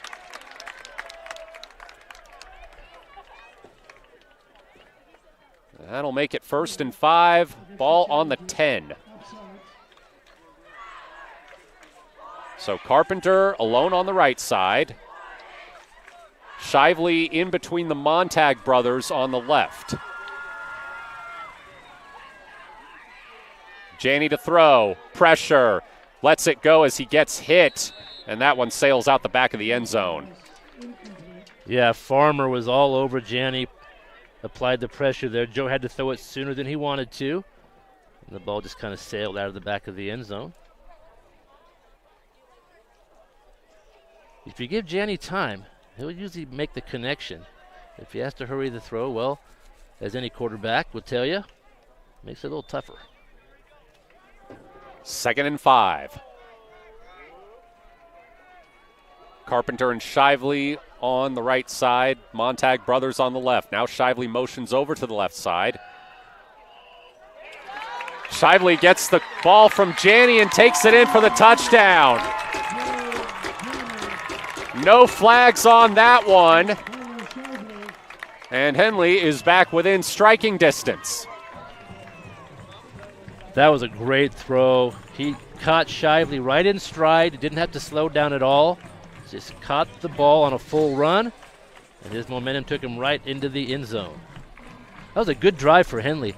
Seemed like it took forever. Took a long time. Ran a lot of plays, a little back and forth, but good perseverance, and they pick up the touchdown.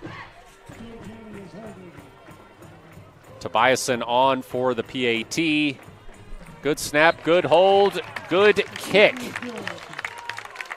Henley cuts Cascade Christian's lead to 14-10 with 8:01 to go in the first half. Still plenty of time for the Hornets to potentially take the lead if they can get a stop here. Yeah, that was an important drive. There's still a lot of football left, but that's what you want to do. You want to keep it close. You don't want to get down by a couple of scores. That makes you change your philosophy a little bit. Makes you either have to hurry up your tempo or maybe throw the football more than you want. So keeping it close, that's what Henley needs. We got to have a good battle here. Couple score updates from around the basin. Klamath Union leads Sutherland 21-14 at the half. Over at Mazama, the Vikings trail Wairika 21-7 at the half. That's our MyBasin.com Game of the Week with Josh Eldridge on the call. You can also watch that on MyBasin.com if you want to get a little split screen or dual screen action going. Radio broadcast is on 1150 KAGO 92.9. Tobiasen to deliver the kickoff. This one's good. This one will be a touchback. Max Tobiasen seems to be finding his form again on the kickoffs. We mentioned he hit 5 of 6 for touchbacks on this field in week 1 against Lakeview, but hadn't had one in the previous 2 games. Let's see what kind of adjustments the Henley defense makes here. Be nice to get a stop. Cascade Christian's been successful the last 2 times with the football.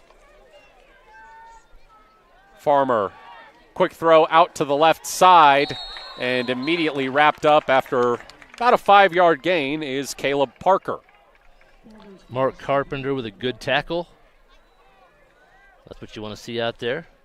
If you're going to give up the catch, at least make a tackle immediately. Don't give up any more yards. Call it 2nd and 4. 2 receivers on either side. Another quick throw, this time out to the right side, and Cascade Christian's got the first down. Looks like Bryson Walker on the reception there. Janney with a tackle, but enough for the first down. And they're on the ball quickly. Hurry up offense for the challengers. Quick throw to Scaglione on the left side. Scaglione trying to make some men miss, but can't do it. And that is going to be a very short gain, if it's a gain at all. Good work from Bryson Montag, shedding his block, getting away from that block, and getting to the ball carrier. Good tackle. 2nd and 10. Trips right. Farmer back to throw. Rolling right. Under pressure. Looking downfield. Lets it fly to nobody. There was a receiver down there, but Farmer airmailed that one by about 10 yards and out of bounds. Yeah, pretty good coverage from that secondary and really good pressure from that defensive line. That's just what you want to see. Good work from the Hornets. They bring up a 3rd and long. 3rd and 10 for Cascade Christian on about their own 33. 2 receivers on either side. Farmer looking right side. Overthrows Richardson, and the challengers are going to have to punt. That was good coverage again. That was Shively out there. Good defensive series from Henley. They're going to get the football back. Plenty of time. 7 minutes left here in the first half. And they trail by 4. 4th and 10. Fionica to punt. Montag back at his own 20. Fionica with a nice kick, caught cleanly by Montag, who shakes a tackler, slips right past him.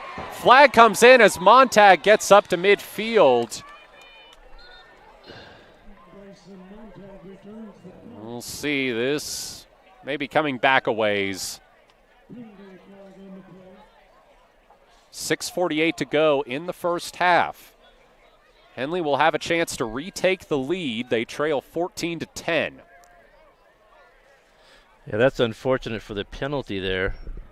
Bryson made a nice catch, kind of a line drive punt. He was able to really accelerate quickly and get a good run back, but the penalty will negate that, and they're marching the football back.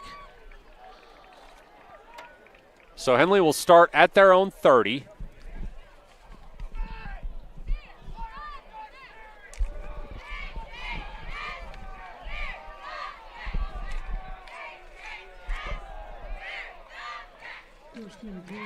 Janney and Kundal in the backfield, 2 receivers on either side.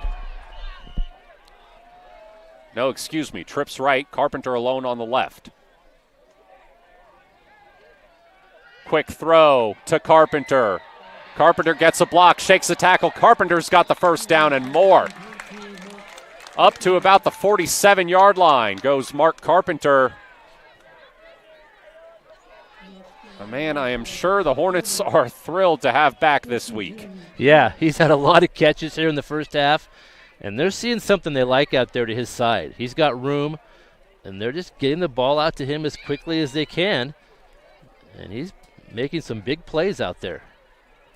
Just a great all-around athlete. He was the 4A Baseball Player of the Year last season. Trips right, 1 to the left. Kundal on the right hip of Janney, who drops back to throw. Janney lets it go for Carpenter down the left sideline. He's got it. He breaks a tackle. Carpenter's in for the touchdown. No flags. Henley leads.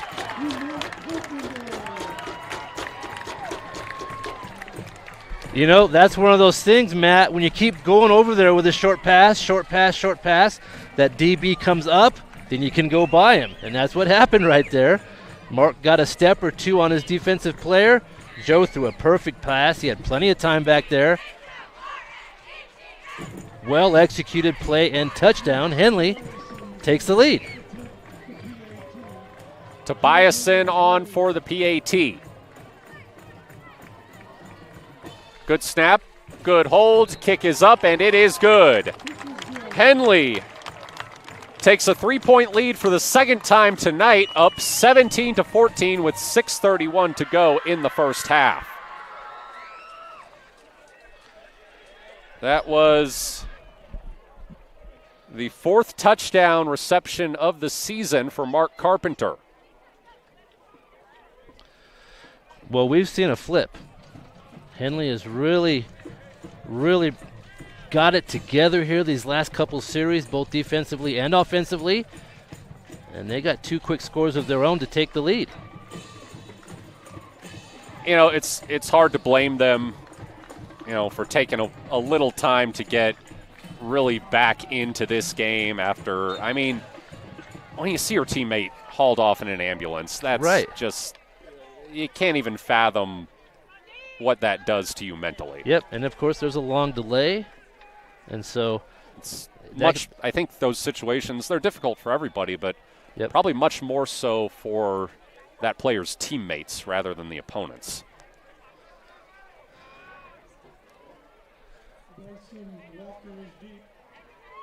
Tobiasen to kick. Bryson Walker back at the goal line, ready to receive.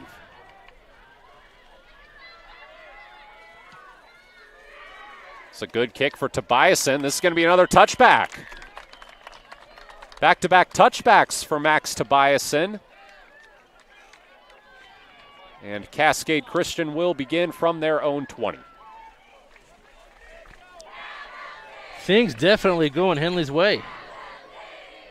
Cascade Christian now will try to put together a drive. They had to punt on their last possession.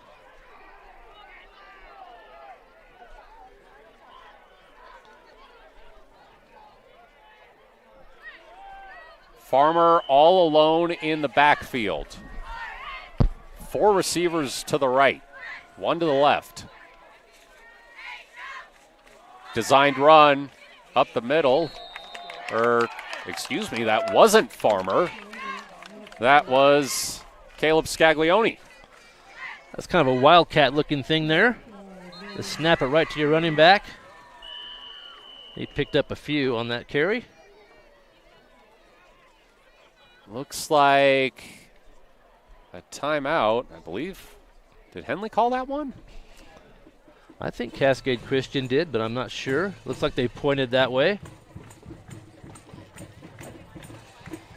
So with 6:16 remaining in the second quarter, it's Henley 17, Cascade Christian 14.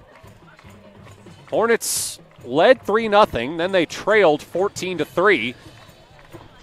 Now back on top again. Joe Janney with touchdown passes to Connor Shively and Mark Carpenter. Been a pretty solid duel so far between him and Derek Farmer. Yeah, you mentioned the quality of quarterbacking we will see tonight, and you're right, Matt. We have 2 really good quarterbacks. You know, we've seen such good talent, and you know, we don't always say that, but we've seen really top teams in the state the last 3 weeks. Really, really good athletes. Absolutely. Another designed run for Scaglione, and he is cut down short of the marker, running around the right side. No, they're going to move the chains. That was a big hit by Janney. The big collision out there. But enough for the first down. Fresh set of downs for the challengers on their own 30.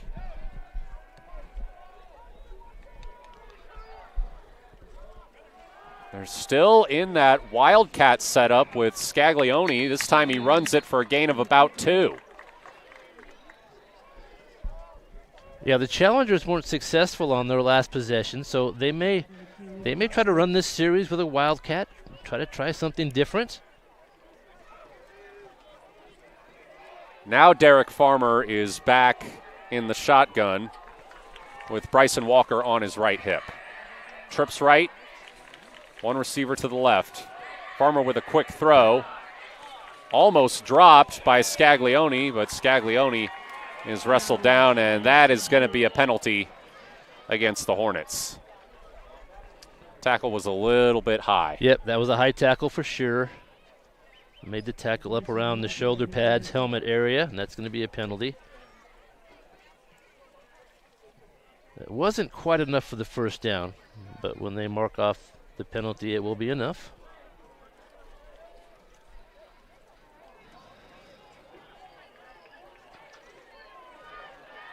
Yeah, illegal head contact. That's going to move Cascade Christian up to the Henley 48, or maybe 47. Farmer to throw. Under pressure. Lets it fly. This one's pickable, but the jump ball is won by the Challengers. That ball had a lot of air under it, and by the time it got to where it could be caught, there were 5 players around it. There were 3 Hornets, a couple of Challengers, and the Challengers came down with the football for a huge gain. Didn't even see who came down with it. Yeah. Farmer run off the right side. Farmer slips a tackle, loses the ball out of bounds, but they will say he scored first. Touchdown, Cascade Christian, and the Challengers are back on top. That was a nifty run over there. A lot of traffic, but he kind of weaved his way through it. Snuck into that front corner of the end zone for a rushing touchdown. So now for the first time, Cascade Christian's going to kick the PAT. Fianica on for the attempt. Good snap, good hold, kick is up and through. 21-17, Challengers lead, 4:43 to go in the first half. Derek Farmer slippery on that touchdown run. Yeah, that was a nice run. Really wasn't a lot there. He just kind of found his way to the end zone. We're seeing some scoring this week. Absolutely. We didn't really see it last week, but these teams are. Or the week before. Yeah, they're working that scoreboard.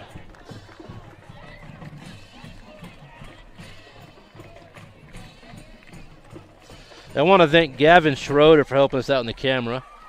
Really appreciate his help tonight. Did a great job. Absolutely. And we got John Westfall helping us out here as well right now. Good work, guys. Makes it a lot easier when one of us doesn't have to do it. Yes.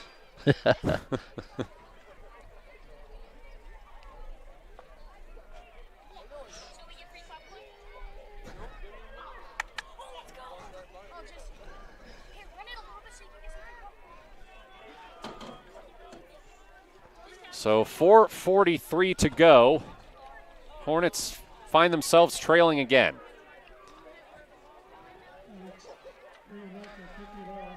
Had good back and forth in this game.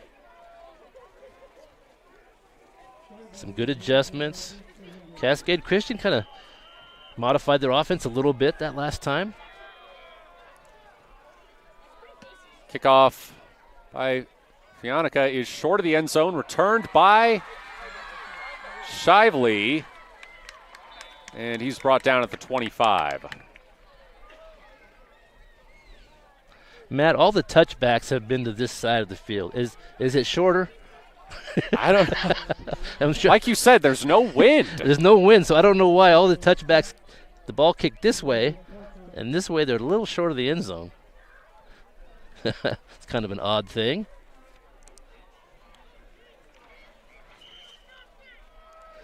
4 minutes and 38 seconds. Plenty of time for the Hornets.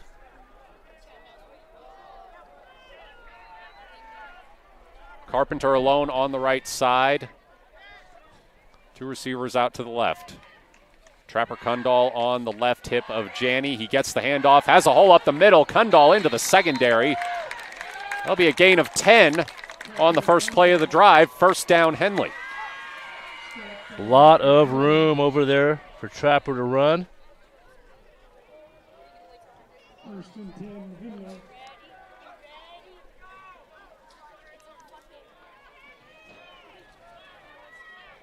Looks like the same formation for the Hornets. Kundal again up the middle. That time stopped after a gain of about 3. That was better defense that time from the challengers. Short gain. We're going to call it 2nd and 8. Henley just shy of their own 40.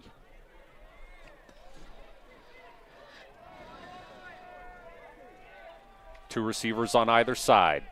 Kundal on the right hip of Janney. Bryson Montag motions over. Gets the pass on the right side. Montag slips one tackler and brought down after a pretty good gain, close to the marker. That was a nice gain and a good decision out there from Mark Carpenter. Something you don't always see, but he was about to block a player in the back and he held up, avoided the penalty. Good decision. And that leaves Henley with a 3rd and short. 3rd and 1 for the Hornets on their own 45. Trips left, Carpenter to the right.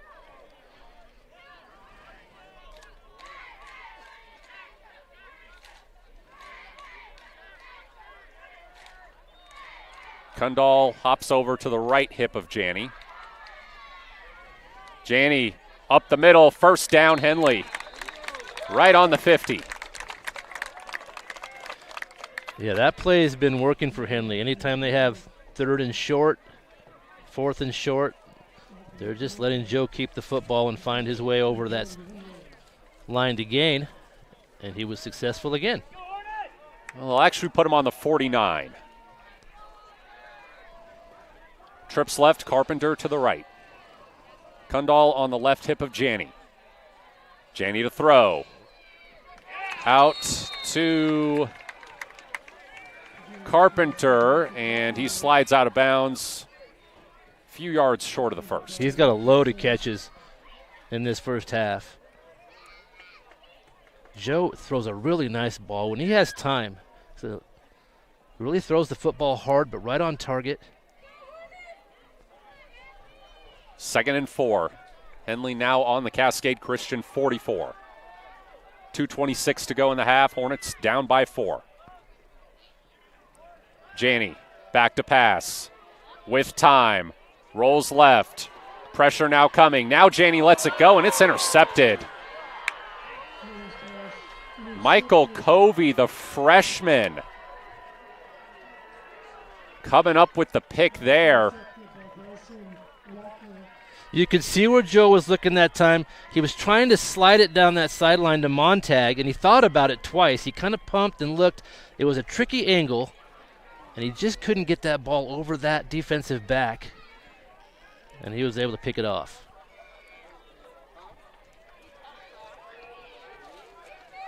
So Cascade Christian takes over on their own 34. Handoff. It's Walker. He's bottled up after a short gain. So Henley was driving with a chance to take the lead. Now they're going to try to keep this a one-possession game. Under 2 minutes to go in the first half.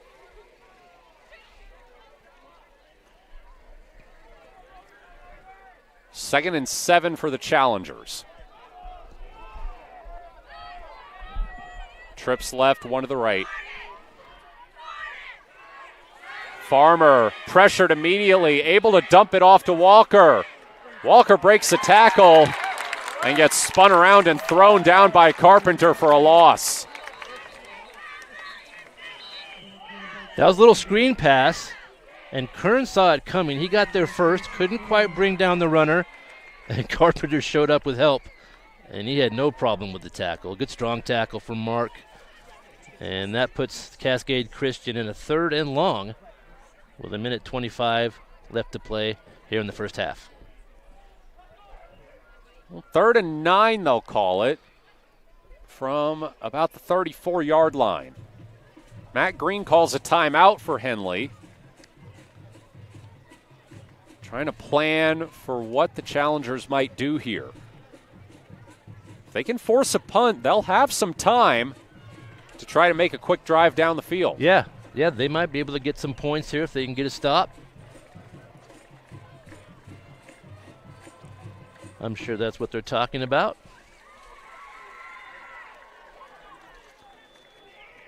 You want to try to get to the quarterback here. Henley showing 4 linemen. Get some pressure if you can.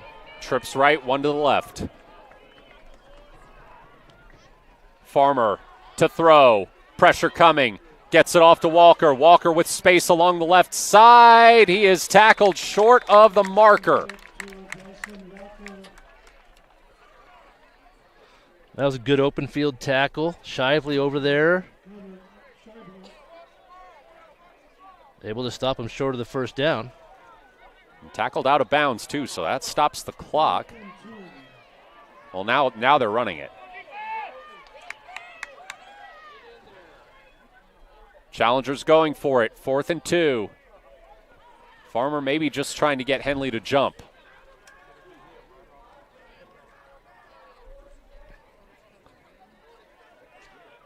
Well, Matt Green is now saying the clock should have stopped, as it did initially. Not quite sure what's going on here.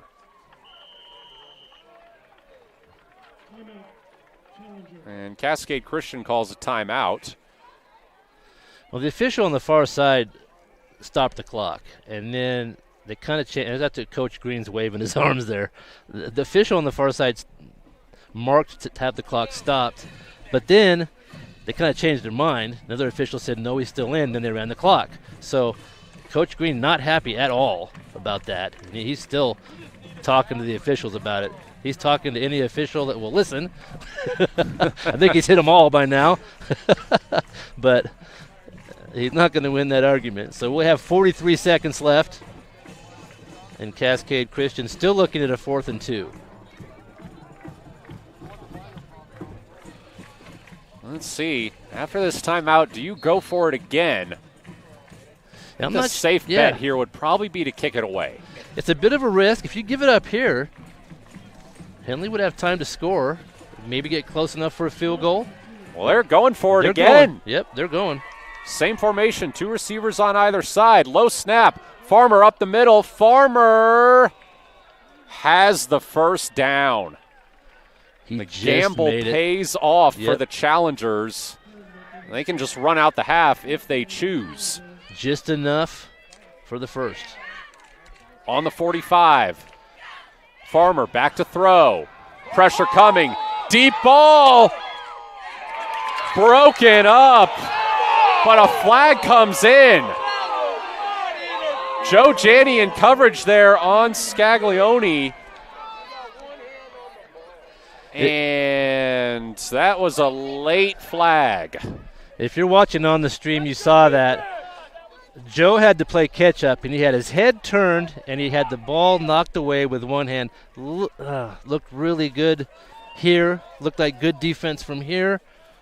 The official did not agree. That's a tough break for the Hornets. He made up a lot of ground. That ball was thrown high. He had enough time to get back. Tapped the ball away. I think they're going to pick up. No. They're bringing it back for yardage purposes. Right. That'll be moved. Moved up to the Henley 45. Yeah. Yep. 25 seconds here. Still time. Well, now we're in a situation where that time running off may have benefited Henley. Right. Trips right, 1 to the left. Scaglione motions over to the left side. Farmer back to throw. Farmer looking right, delivers a strike to Bryson Walker at about the 35. That'll move the chains. 19.5 seconds to go in the first half. Yeah, we have two really good quarterbacks here tonight. If they get time, they're going to make a complete pass. That was a dart. He just threw that to the far sideline on a rope. Really good pass for a first down. Trips left, one to the right. Walker on the right hip, a left hip of Farmer.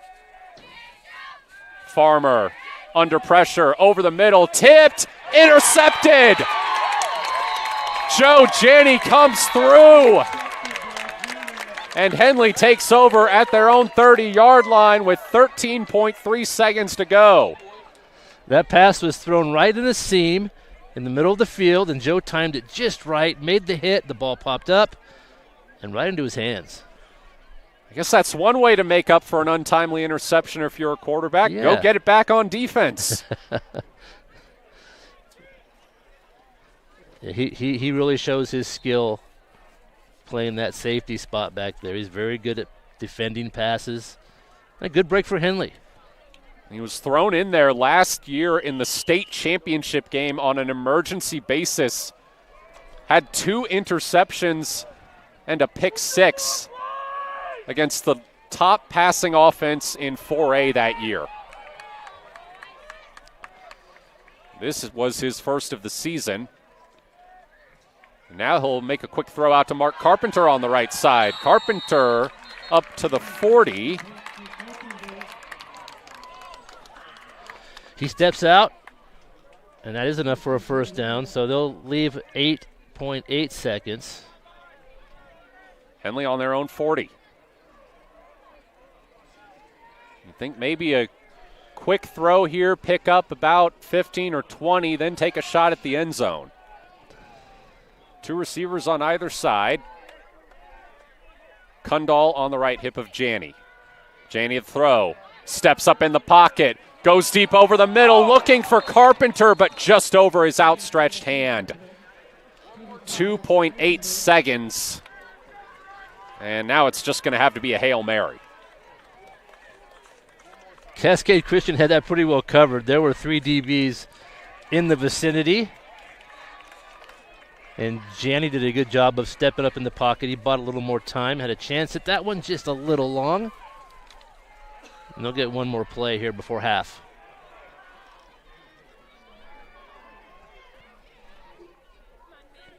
Trips left, one to the right.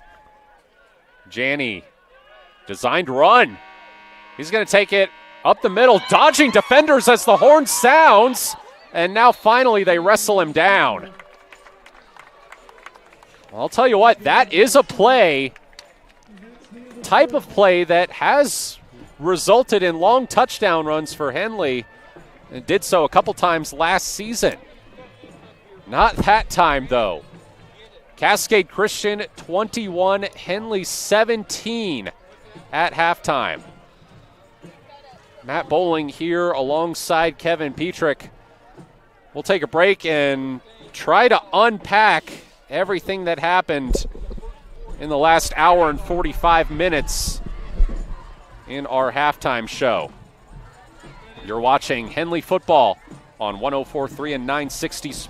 Watching Henley football on mybasin.com and listening on 104.3 and 960 Sports. Wait, all I do is wait. So lonely, I just sigh and moan. Seems like I've been waiting forever, wondering if you're coming home. I just saw your face, I know you're coming home. I swear there is no place that feels as good as home. And then I heard your voice, I know you're coming home. I know you're coming home. This is where unconditional love and immeasurable happiness reside. This is home. Coldwell Banker, where home begins.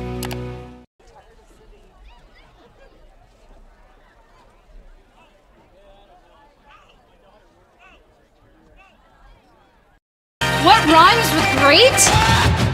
Participate. Where does greatness start? Here, in the classroom. On the stage. In the pool. On the field. Where will your greatness take you? To better grades. To more friends. Be great. Participate!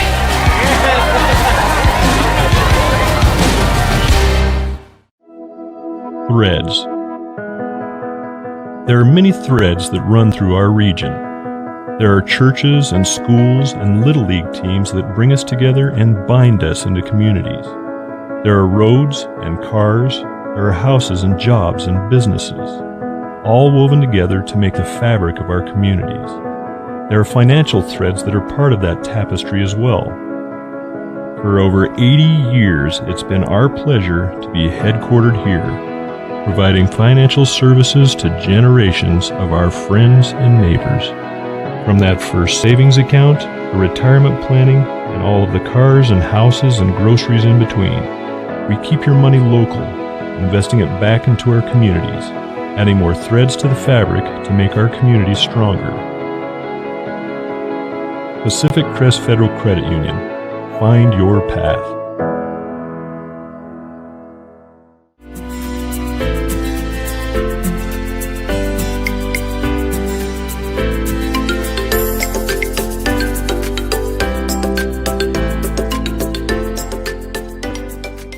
At MyBasin.com, we bring you the power of local radio. The pace and reach of social media. And the excitement of local sports. We do this with a team of radio professionals that is second to none. We're proud to call Klamath Falls our home.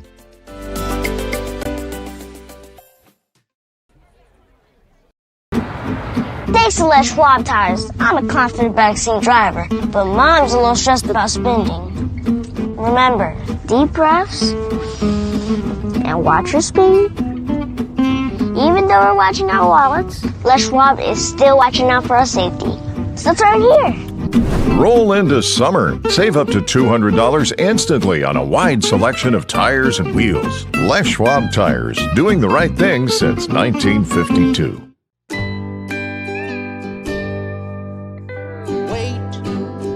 All I do is wait. So lonely, I just sigh and moan. Seems like I've been waiting forever, wondering if you're coming home. I just saw your face. I know you're coming home. I swear there is no place that feels as good as home. And then I heard your voice. I know you're coming home. I know you're coming home. This is where unconditional love and immeasurable happiness reside. This is home. Coltwell Banker, where home begins. The innocence of youth. Is there anything any better? But soon they'll be in high school and facing all the same challenges you faced. How to make friends, how to fit in, how to be cool. We want our children to have everything they'll need to live fulfilling and productive lives. Make sure the kids in your family are among the more than 120,000 participants here in Oregon who take part in high school sports or activities. Thanks to Les Schwab Tires, I'm a confident backseat driver, but Mom's a little stressed about spending. Remember, deep breaths and watch your speed. Even though we're watching our wallets, Les Schwab is still watching out for our safety. So turn here. During the Les Schwab Founders Celebration Sale, save up to $150 instantly on select sets of 4 tires. Les Schwab Tires, doing the right thing since 1952.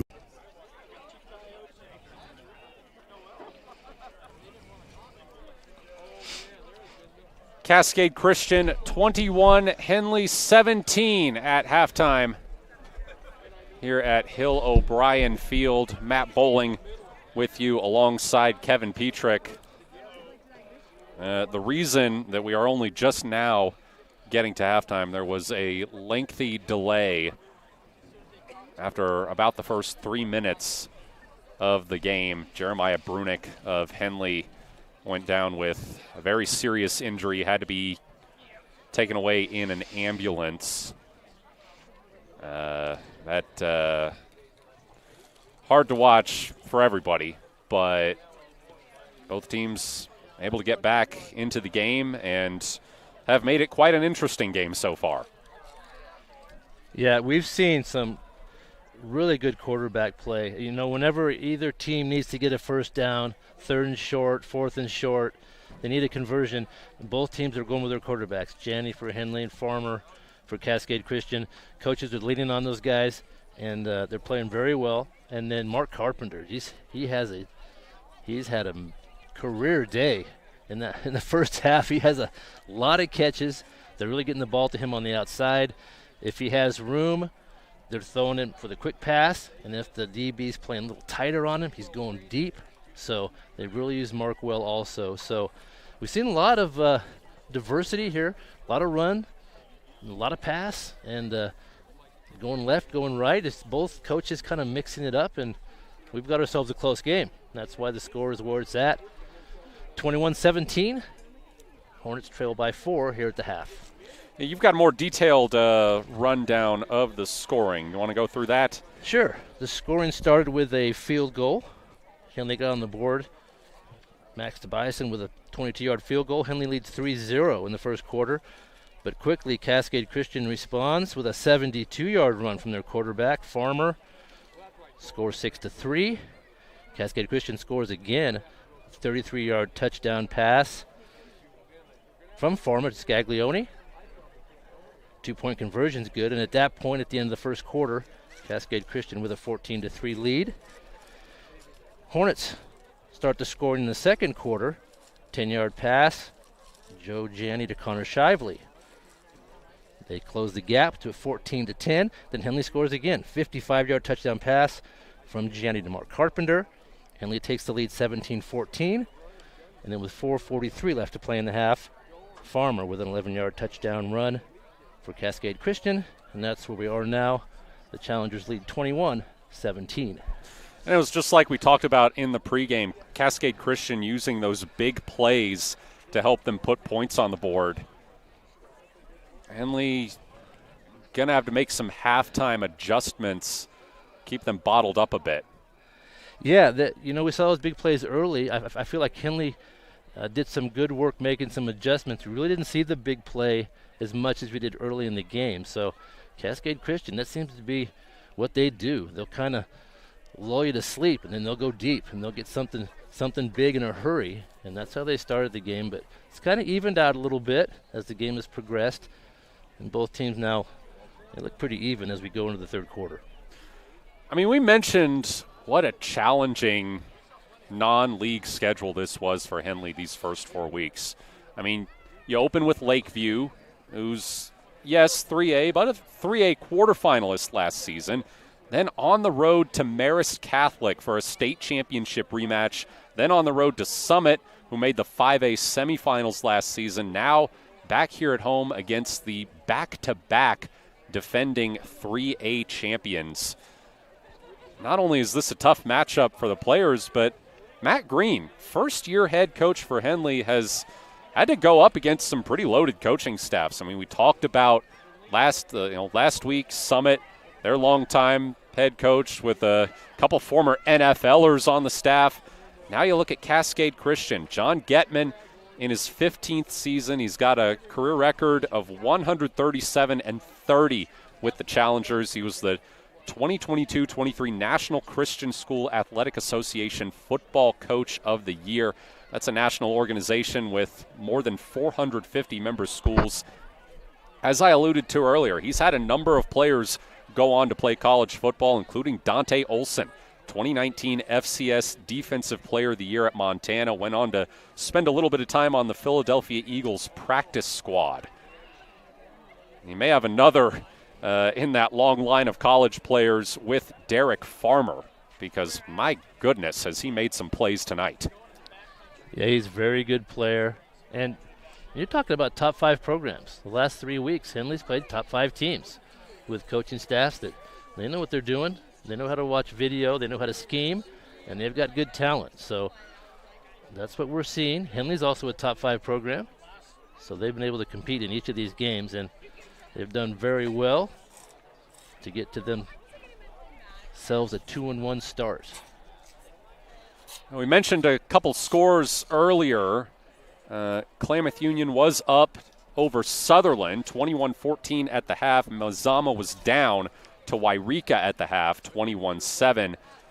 That is our MyBasin.com game of the week with Josh Eldridge on the call. If you want to pull it up, do a little dual screen action.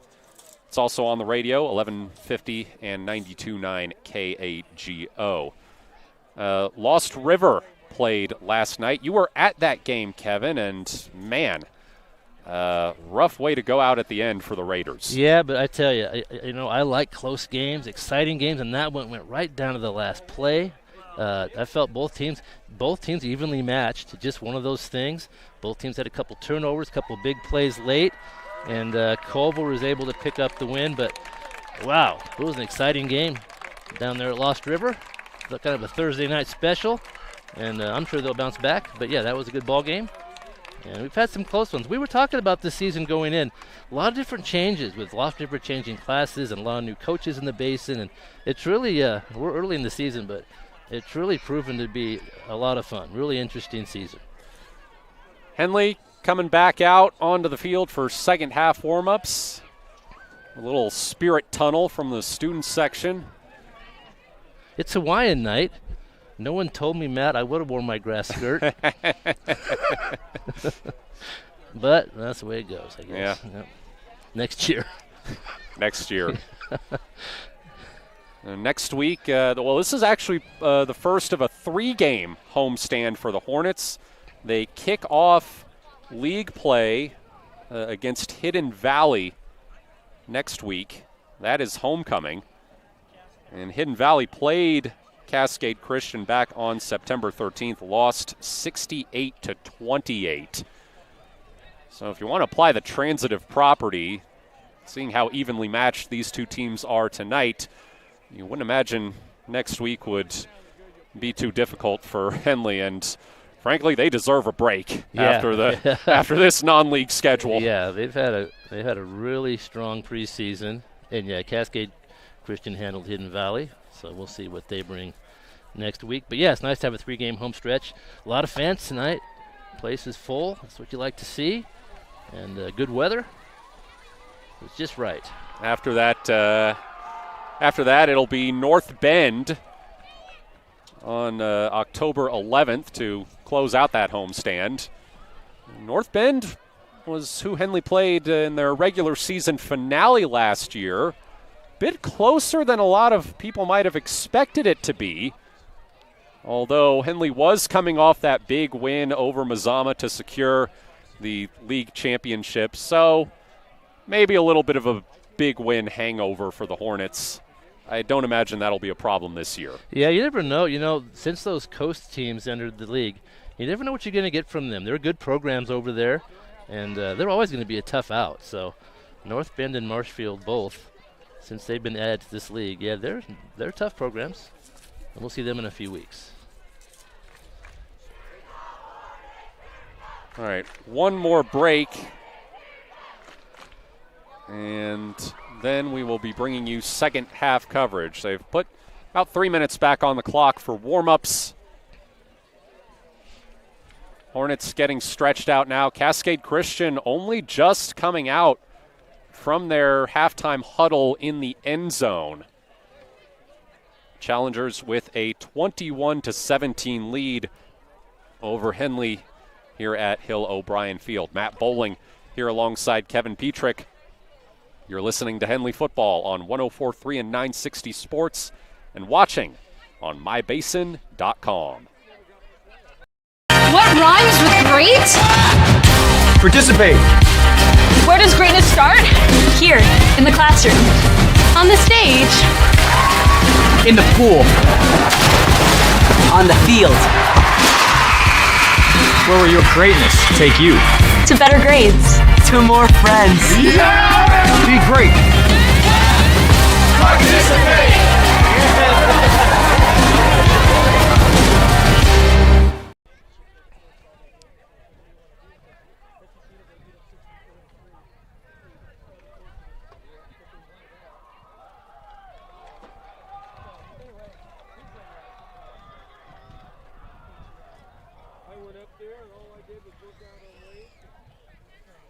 Just about ready for the start of the second half here at Henley. Hornets trailing 21-17, but they are going to get the ball to start. Matt Bowling here alongside Kevin Petrik.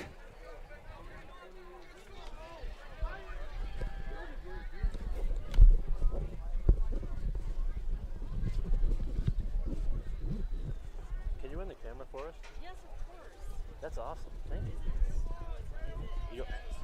Just go left to right. That's it. But yeah. Is it started or is it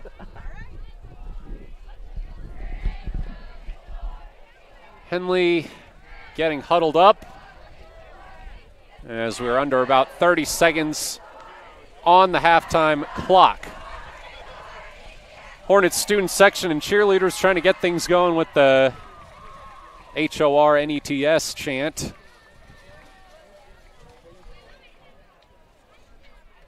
I think we're in for a good second half here, Kevin. Yeah, I would expect so. I think that I'm sure the coaches had some good things to say at halftime as far as making changes. I think Cascade Christian's got to address Mark Carpenter. I mean, he's been open on both short and deep routes pretty much the whole game so far. So they'll try to address that, and then I think Henley's goal is to try to put more pressure on Farmer. When he has time, he's just tough. He's a good quarterback, so we'll see if those things play out here in the third quarter. Bionica set to kick off. Looks like Bryson Montag and Carpenter are back to receive.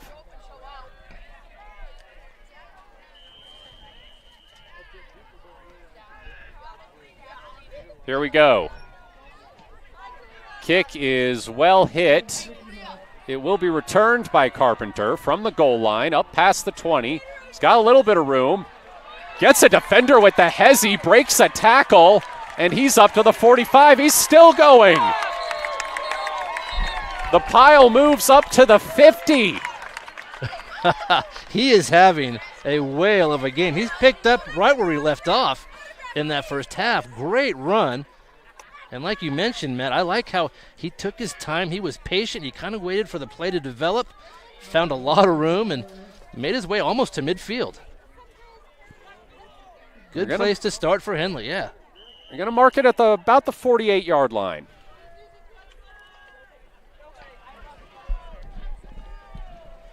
They come out with Carpenter alone on the left side, Shively in between the Montag brothers on the right side. Janney back in the shotgun with Jason Kern. Play action, throw out to Kai Montag. Montag breaks tackles and steps out at around the 30. Good grab by Kai. He was just dragging across the field. And Janney is so good at putting that ball right in stride. The receiver didn't need to slow down. Accelerated around the corner. A nice gain. Kai Montag, not a name we've called a lot this season. Younger brother of Bryson. He's a sophomore.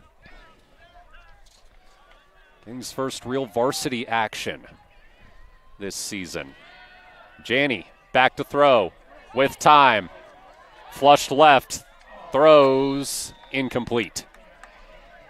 He had Shively that time. Connor found a nice gap in that defense, and he was open. Just threw the ball a little low. Incomplete. 2nd and 10 for Henley on the Cascade Christian 37. Minute 11:33 left in the third quarter. Kern on the left hip of Janney. Bryson Montag in motion from the right to the left. Hand off to Kern, and that's going to go for a loss. Challengers were on that immediately. Yep. They had too many people in the backfield that time, and that play was not going to work. Big loss. And that brings up 3rd and long. Knocks Henley back to about the 42. 3rd and 14. It's Carpenter on the left side. Shively in between. No, it's Shively, Kai, and Bryson going out from the line on the right side. Janney looking to throw. Flag comes in. This is probably going to be a holding. Janney's throw is off the hand of Montag, a little bit high. Yeah, that flag came in early. I think everybody knew what was going on there. That's a hold. So that'll come back, and they'll have to do that over. That is going to make it 3rd and forever. I think that's going to knock Henley back into their own territory. Yeah, those are drive killers. Well, okay, Cascade Christian is going to decline the holding penalty and make it 4th and 14.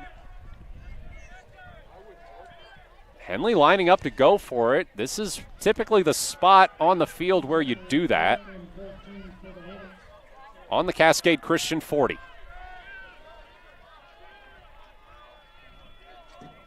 Janney with time. Rolling left. He might try to take it himself. He does. He has the first down and more. Still breaking tackles is Janney. They finally get him down at the 20. Good decision by Janney to keep the ball. And let me tell you, he would not have picked up the first down if not for Bryson Montag. He threw a great block out in front of Joe. A big play for Henley to keep this drive going. That wasn't the 20, excuse me. That was the 15, and inside the 15 at that. Huge play. Trips right, one to the left. Kern on the left hip of Janney. Kern takes the handoff, goes up the middle. It's going to be a short gain. Give him about 2 yards there. Joe Janney, I'll tell you what. I've seen some great quarterbacks, but I can't recall one with much better scrambling ability than that. Yeah, he'll change directions in a hurry. And he's not the type of guy that'll go out of bounds. He'll cut that thing back in and try to pick up as many yards as he can. They'll call it 2nd and 9. Montag motions over from the left to the right. Now Montag gets the pass. He's got room. Montag headed for the end zone. Touchdown, Henley.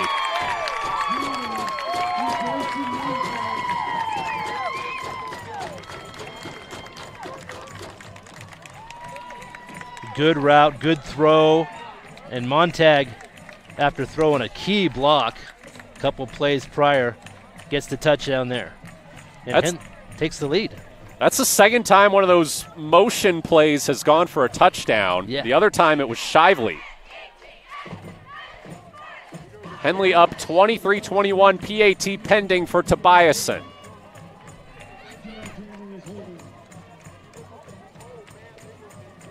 Good snap, good hold, kick nearly blocked, but Tobiasen able to get it off and through. Henley back on top, 24-21, 9:28 to go in the third quarter. Matt Bowling here alongside Kevin Petrik. This is Henley football on 104.3 and 960 Sports and mybasin.com. Sports was kind of what defined me as a person. I loved to play every sport I could possibly play. The Abbeys was really the family stomping ground for all of our community. Saturday afternoon soccer tournaments, we'd head over to Abbeys afterwards. And then when we got up into middle school, on our way home, we'd stop at Abbeys after basketball games. When I go home, I want to see two things when I drive through Winston. I want to see my Abbeys and I want to see my high school. And those are the two memories that stick out the most to me.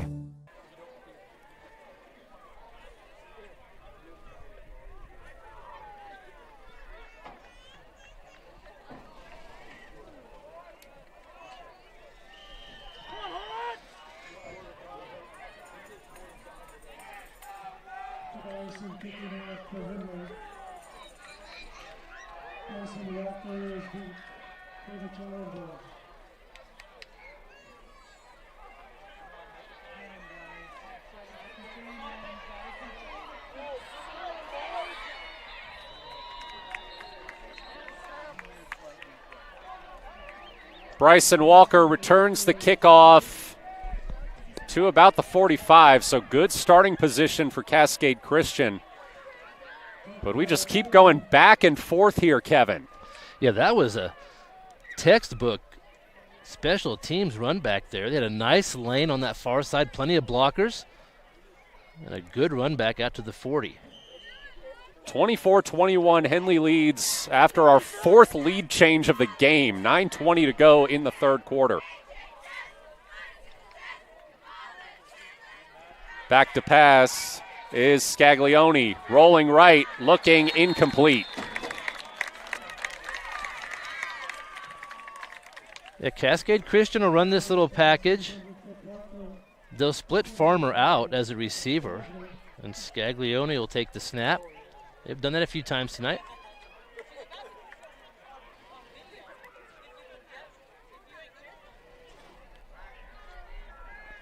Second and 10 for the Challengers, working from their own 40. Trips left, one to the right. Farmer back in the shotgun.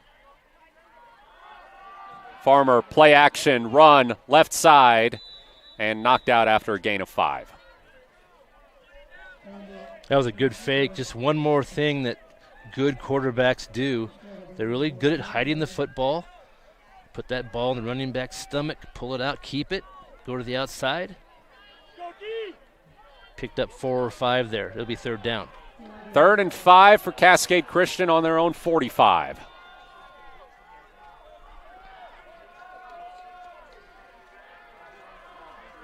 Farmer back in the shotgun. Scaglione motions out to the left side. Farmer back to throw, rolls right, lets it go. Wide open, but the pass is off target. That was Michael Covey, who had the interception earlier for the Challengers. Unable to reel that one in. If there was a bit of a broken coverage that time, Henley got a little lucky. He was wide open. They flooded that side of the field with receivers, and nobody accounted for him. But the pass was thrown a little off. Henley gets a break, and it brings up 4th down. Looks like Cascade Christian might go for it, though. Both teams have been aggressive today. It's paid off for the most part. All alone in the backfield is Farmer. 4 receivers out to the left side. And now the Challengers will burn a timeout.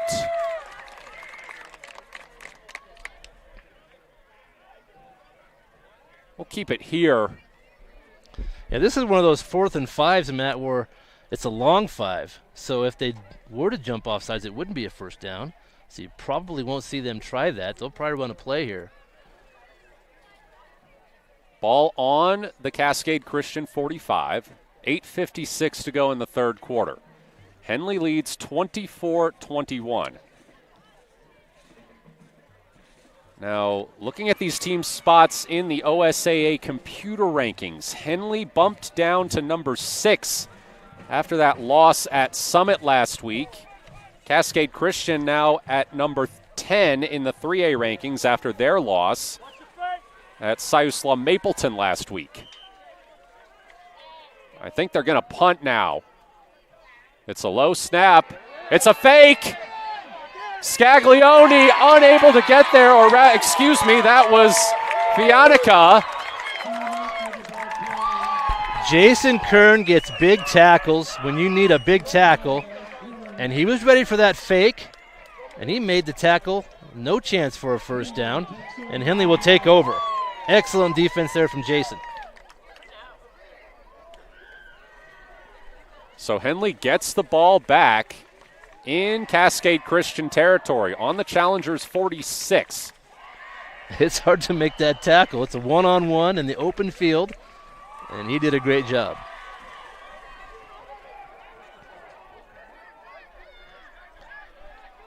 Shively and Bryson Montag out to the right. Carpenter to the left. Janney looking, launching down the right sideline, and caught by Montag. Out of bounds at the 10. Beautiful pass. Give credit to the offensive line. He had all day to look down the field, and he put that ball right where he needed to. And a good catch out there from Bryson. Shades of that Jaden Daniels pass to Terry McLaurin in the... Yeah, right. Kind of over the shoulder. It's a good catch. So now Henley with a 1st and goal. Shively in between the Montag brothers on the left side. Carpenter all alone on the right. It's a handoff to Kundal. He goes up the middle. Kundal still going. Brought down just shy of the goal line. Kundal really driving his legs on that carry. Able to pick up some important yards.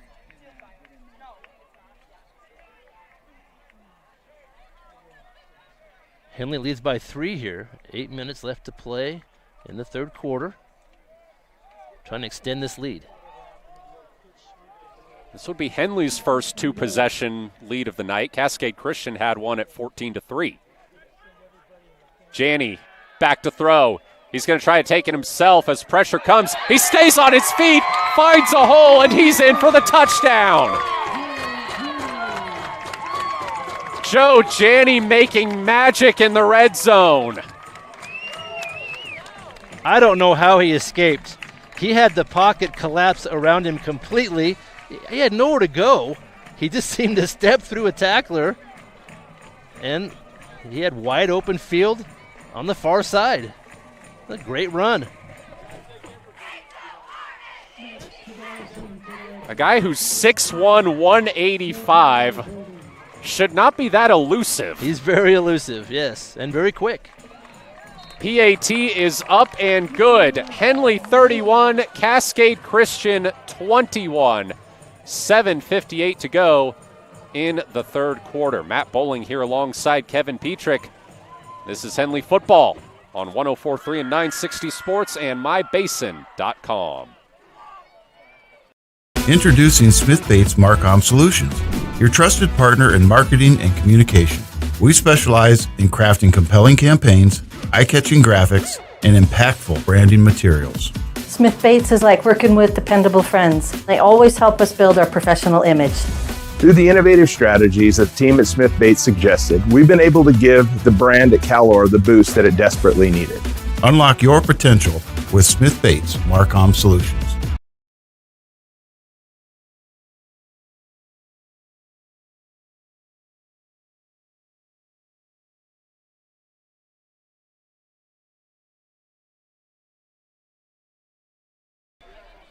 Well, my mistake there. I thought Tobiasen made the PAT. It looked good from here, but the ref said otherwise. It's 30-21, Henley. 7:58 to go in the 3rd quarter. Still a 2-possession game. First 2-possession game lead of the night for Henley as Tobiasen boots the kickoff deep to Walker. Walker up the left side. Walker brought down around the 30. A little better coverage that time from the Hornets. Stopping a long run back. Henley trailed 14-3. Since then, they have outscored Cascade Christian 27-7.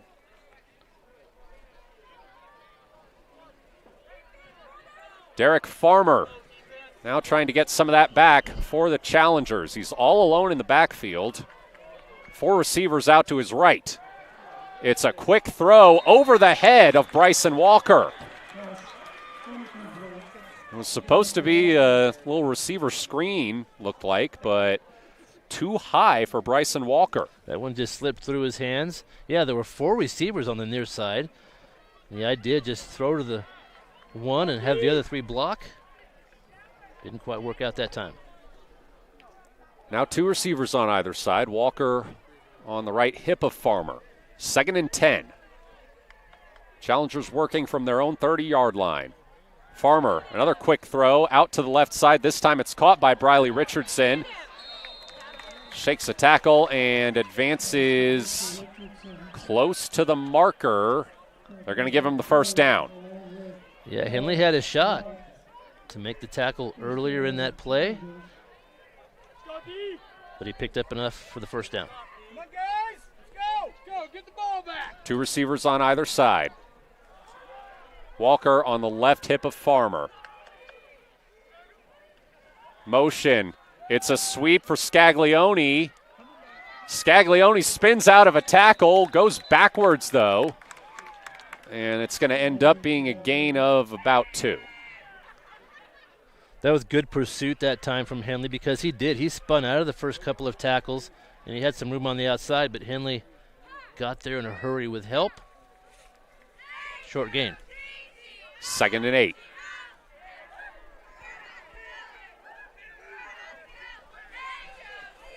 Farmer barking orders, trying to get everybody in the right formation. Cascade Christian has to hurry. Get the snap off in time. Farmer looking to throw. Rolls to the right. In trouble. Lets it go and finds a wide open Fionica for a first down at the Henley 44. That was a nice play from the receiver, just running back toward his quarterback. He was rolling to the right.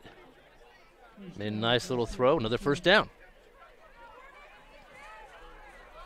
4 receivers out to the left. Farmer all alone in the backfield. Farmer, this time he keeps it. Tries to run right. Shakes a tackle. Room on the left side. Farmer down the sideline, and this is a house call.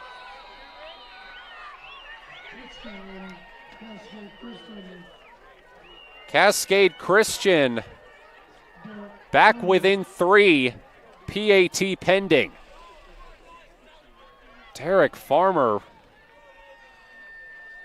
just continues to cook out there, Kevin. Yeah, when he gets in the open field, he really lengthens his stride, and he's hard to catch. Once he gets around the corner, he's going to go a long way. And that time he found the end zone. His vision, too, it looked like initially he was looking to run it up the middle. Yeah. Didn't see an opening. Broke out to the left side.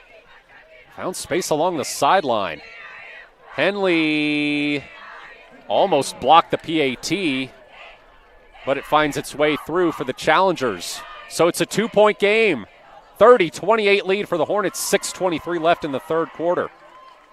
Matt Bowling here alongside Kevin Petrik. This is Henley Football on 104.3 and 960 Sports and mybasin.com. Sports was kind of what defined me as a person. I loved to play every sport I could possibly play. The Abbeys was really the family stomping ground for all of our community. Saturday afternoon, soccer tournaments, we'd head over to Abbeys afterwards. And then when we got up into middle school, on our way home, we'd stop at Abbeys after basketball games. When I go home, I want to see 2 things when I drive through Winston. I want to see my Abbeys, and I want to see my high school. And those are the 2 memories that stick out the most to me.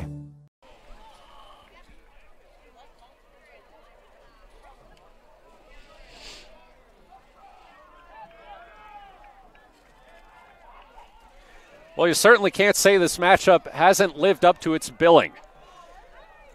In a battle between the defending 4A and 3A state champions, it is Henley from the larger classification with a 30-28 lead with 6:23 to go in the third quarter after Derek Farmer breaks off his 2nd rushing touchdown of the game, and it was a long one.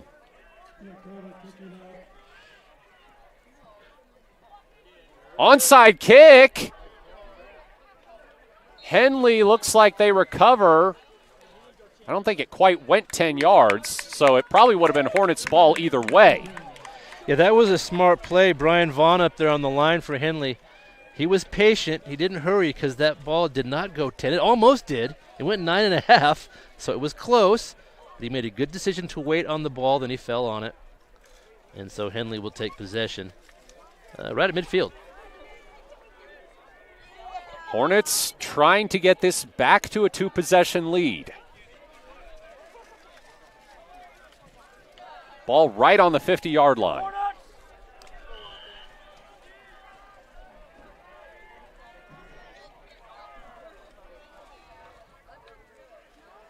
Handoff to Kundal around the left side. Oh, man. He just had his legs swept out from under him by Bryson Walker. Went down hard. If you saw that on the stream, that was a full flip. He did a full flip on that one. It's a loss of 1. Good tackle out there. Henley back to their own 49.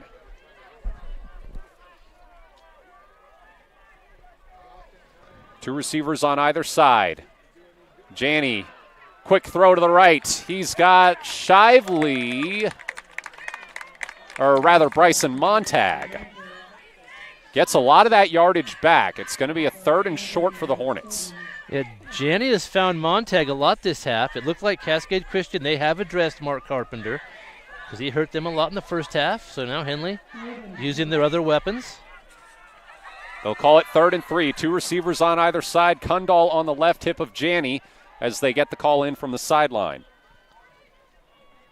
Montag only had 6 receptions for 41 yards through Henley's first 3 games. Designed run for Janney, spins out of a tackle in the backfield, and he will have the first down. Once again, 3rd down conversion. You need a big play. The quarterbacks are running the football. Both coaches have done that tonight with their quarterbacks. You know, what I like about both of these quarterbacks, it's clear they're not just great quarterbacks, they're great athletes. Right, they are. Both trying to out-duel each other. Janney's team on top so far as the handoff to Kundal goes for a gain of 0. Not much luck up the middle. Be 2nd down and 10. Still 4.5 minutes left here in this 3rd quarter. The offenses have really turned it up. We're seeing a lot of scoring. Two receivers on either side. Janney pressured immediately, lets it fly. Carpenter can't haul it in. He was overthrown. Henley wanted a hold. Yeah, Carpenter was streaking down the left side, and you could argue that he got held up. He couldn't catch that pass. He couldn't make it down there. He was slowed down on his route, but no call. 3rd and 10 for the Hornets on the Cascade Christian 38. Trips right. Carpenter alone on the left side. Janney feels pressure. Rolls left. Throws. Unable to reel it in was Trapper Kundal. That was a good effort. That was a tight window. He almost completed that pass.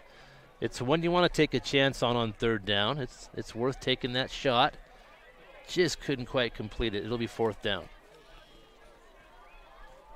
This is typically the spot on the field where both teams have gone for it. Doesn't seem like the distance will change the decision. Two receivers on either side. Kundal on the right hip of Janney. Janney runs up the middle. Janney's still going. He's got the first down and more. Janney to the 20 and steps out of bounds. Another 4th down conversion for the Hornets and for Joe Janney.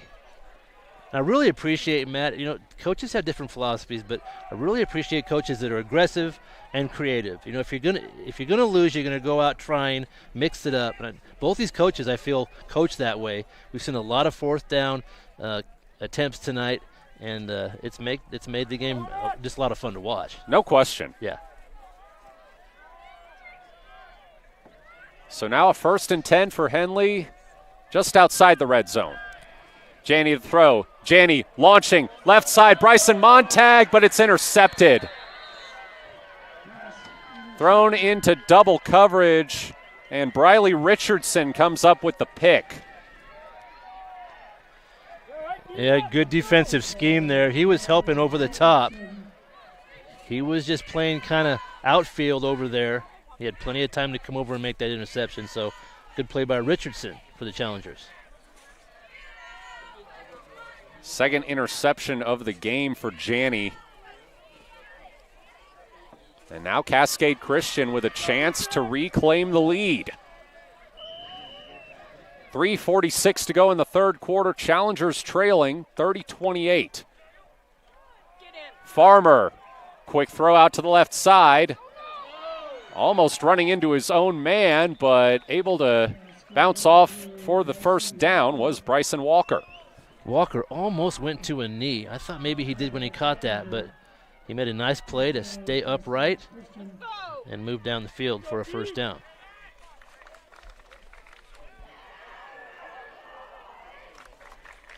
First and 10 from about the 30. Run up the middle, gets to the 35. Antonio De La Rosa. Good tackle there.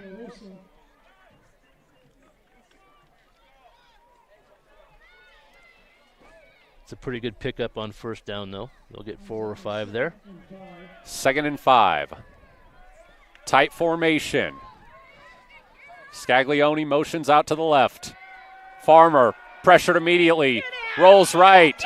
Farmer just lets it go, and it sails harmlessly out of bounds. That was excellent coverage downfield from Henley. There were 3 receivers running routes. All 3 covered. Some good defensive work back there. 3rd and 5. Cascade Christian with the ball on their own 35. Late addition to the defense runs onto the field. Caglione in motion. Fake the sweep. Farmer up the middle, and he won't get the first down. That was just right on the edge, forcing him back into the middle. That's where the help was, and they were able to make that tackle.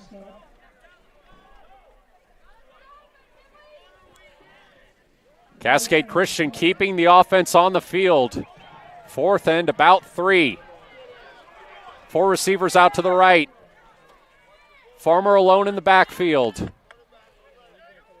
Farmer, quick throw out to Walker. Walker can't spin out of the tackle. Henley takes over on downs. Hornets get the ball back at about the Challengers' 30. Kern and Montag, they did a nice job of just shaking off those blockers, making that tackle. And Henley gets the football. More aggression on 4th down from Cascade Christian. That time it backfired. Last time they tried the fake punt, that did not work. Henley takes over again. 2 receivers on either side. Trapper Kundal on the left hip of Janney. Kundal gets the handoff, has a big hole up the middle. Kundal powers his way to a gain of 10. That's going to move the chains. The right side of that line, nice blocking. Kundal was able to speed right through the hole. It's like they're going to put the ball right on the 20.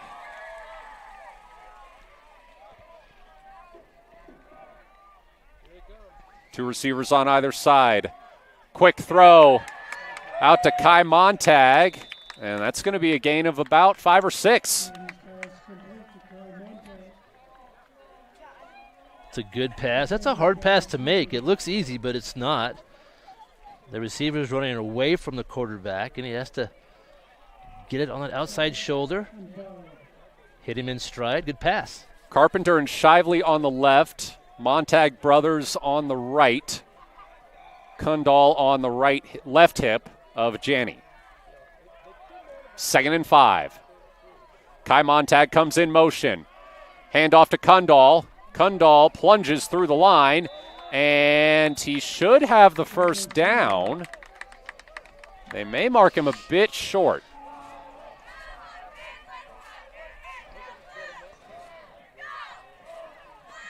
45 seconds to go in the third quarter. It looks like Henley's going to have a 3rd and 1. Henley will probably take 2 tries here if they don't pick it up.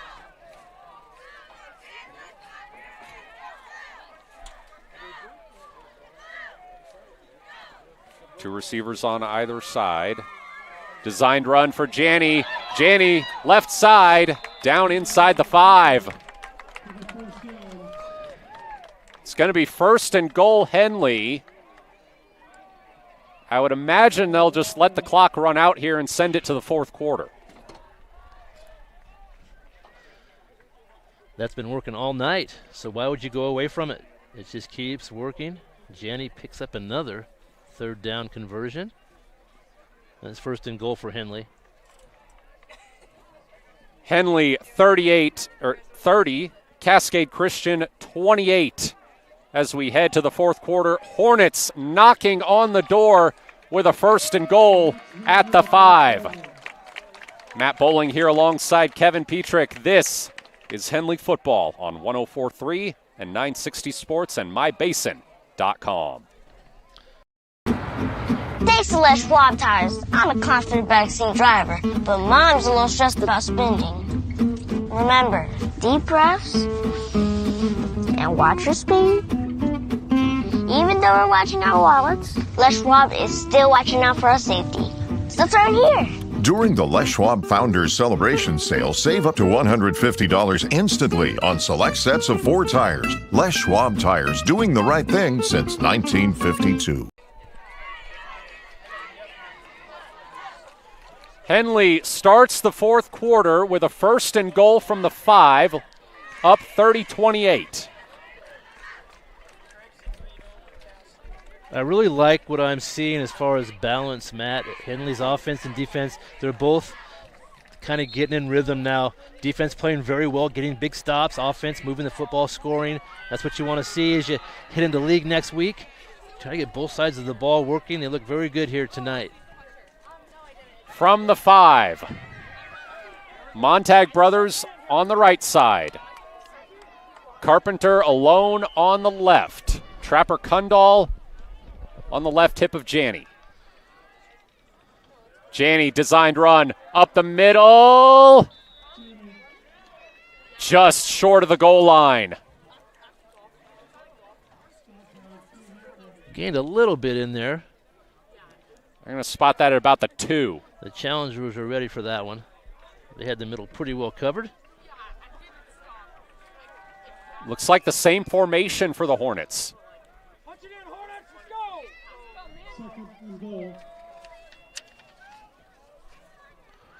Low snap, picked up by Kundal. Still going, gets to about the 1. Man, that could have been a turnover for the Hornets, but that was a good play. He also could have just fell on the ball, but he decided to pick it up and run. Good decision, good play. Henley's close. Still at about the 2-yard line. Same formation. Good snap, Janney, run, left side. Brought down short of the pylon. And did they rip the ball away from him, or was he down? Referees are blowing the whistle. They're going to call him down. That was Farmer with the hit. A good tackle. He was in pursuit of Janney, and he was able to bring him down before he scored. The ball popped out, but he was already down. So this puts Henley here in a 4th down. A huge play. And they're going to go for it. I think that's the right call. A field goal would only make it a 5-point game. 2 receivers on either side. Bakke comes in motion. Janney designed to run, and he's going to be short. A massive goal line stand for Cascade Christian. They keep this a 2-point game. 10:43 to go in the 4th quarter. They'll get the ball back at their own 1. Yeah, credit the Challengers' defense on those last 3 or 4 plays.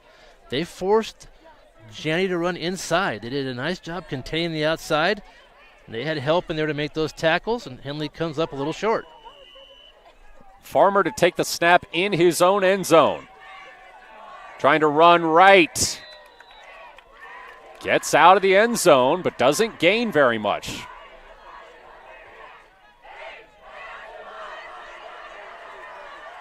Say 2nd and about 8.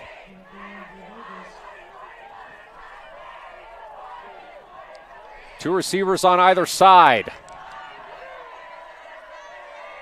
It's a sweep.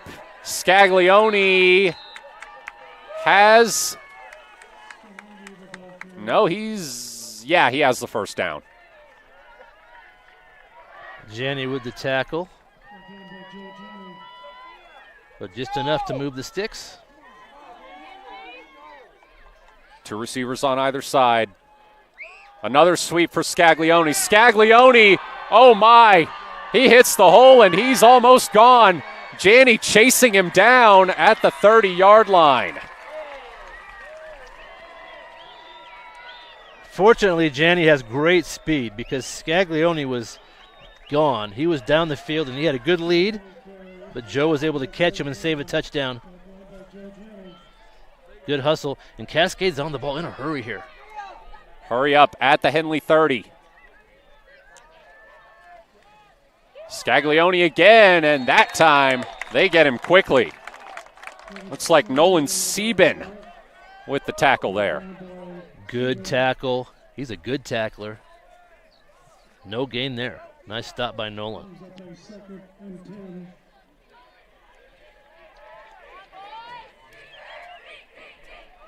Two receivers on either side. Inside 10 minutes to go. 2nd and 10 for the Challengers.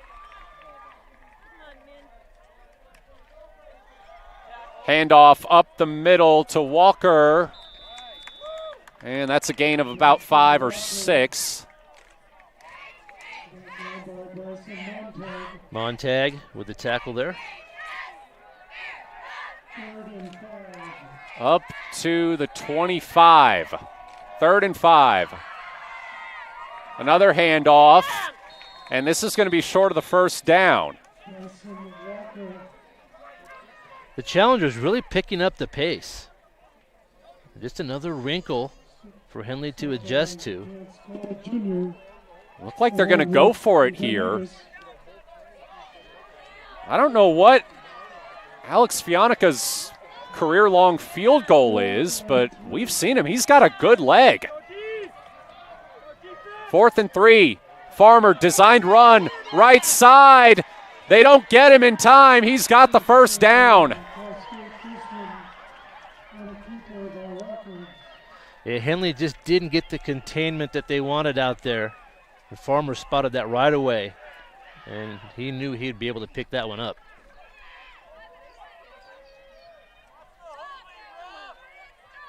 Both of these coaches taking the video game approach on these 4th downs. I love it. You're right. Another run for Farmer. Up the middle. Breaks a couple tackles before he's finally brought down. Yeah, he showed some strength on that run. He was dragging defenders with him. Almost enough for the first down.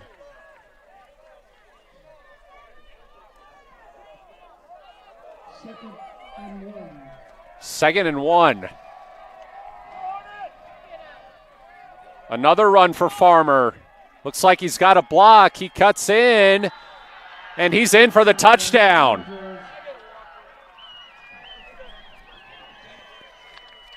Cascade Christian takes a 34-30 lead. PAT pending. 7:40 to go in the game. And they just ran Farmer on the back half of that drive. He was carrying the football that whole second half of that drive right there, and it was working. Fionica on for the PAT. And we got a flag.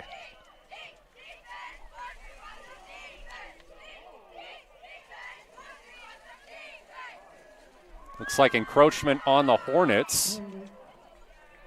That'll be half the distance to the goal. That may make you think about going for 2. It's a little shorter, but we'll see if they just stick with the 1. It's not uncommon. Yeah, they're bringing some new personnel out. Maybe they will go for 2. They are. Looks like Scaglione's going to stay in at quarterback. Michael Covey out to the left side. Caleb Parker out to the right. Run for Scaglione. They bring him down, but not before he breaks the plane.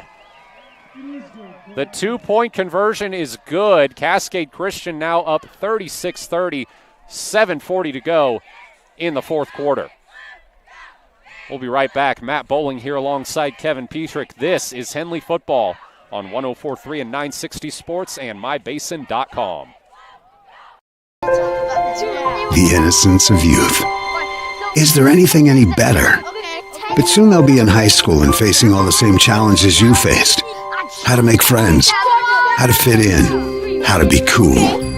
We want our children to have everything they'll need to live fulfilling and productive lives. Make sure the kids in your family are among the more than 120,000 participants here in Oregon who take part in high school sports or activities.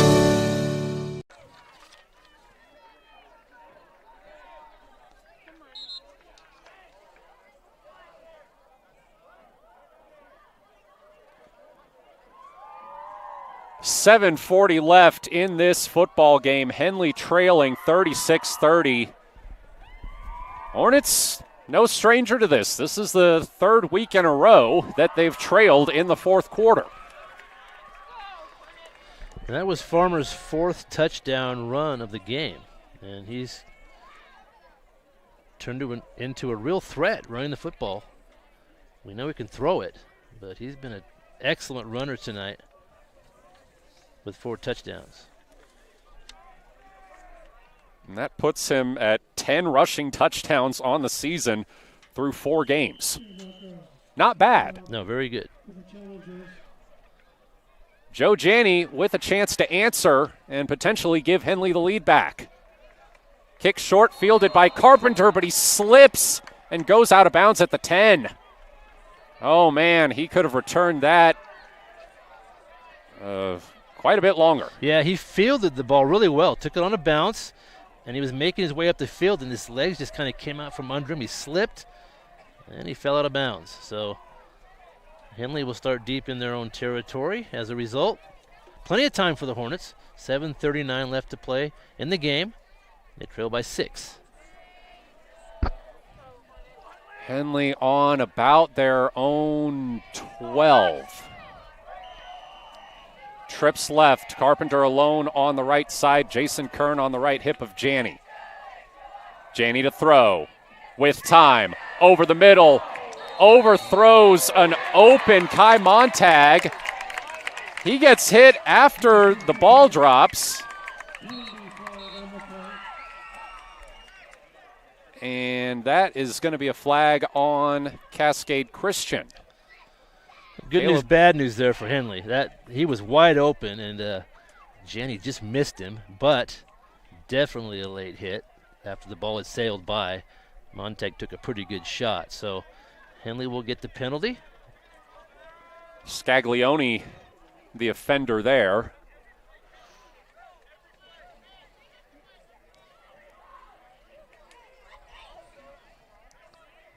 That is going to be a good gain for Henley. Move them up to about the 24. That should be enough for a first down.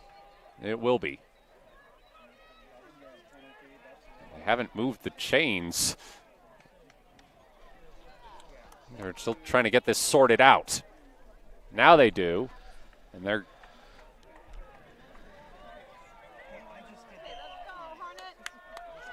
call it the 25.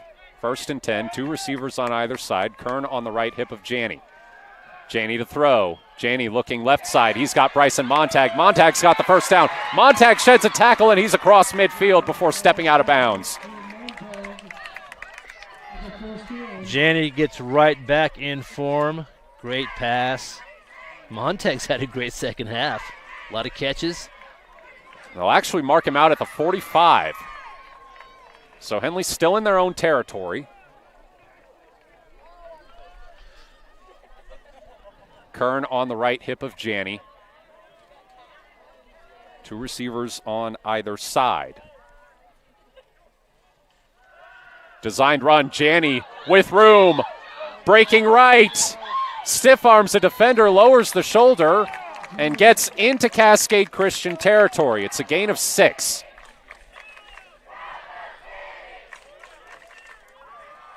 Good decision there, just taking what the defense gives you. Janney saw some room. He made the most of it. Good first down carry. 2nd and 4. 6:54 to go, clock running. Handoff to Kern. Kern has the first down. Barely. He got just enough. Good hard run by Jason. And we've got an official's timeout. There is an injured challenger on the field. Just looks like he's cramping up a bit. Nothing serious. We'll keep it here. Gives Henley a chance to get a break and discuss how they plan to proceed on this drive.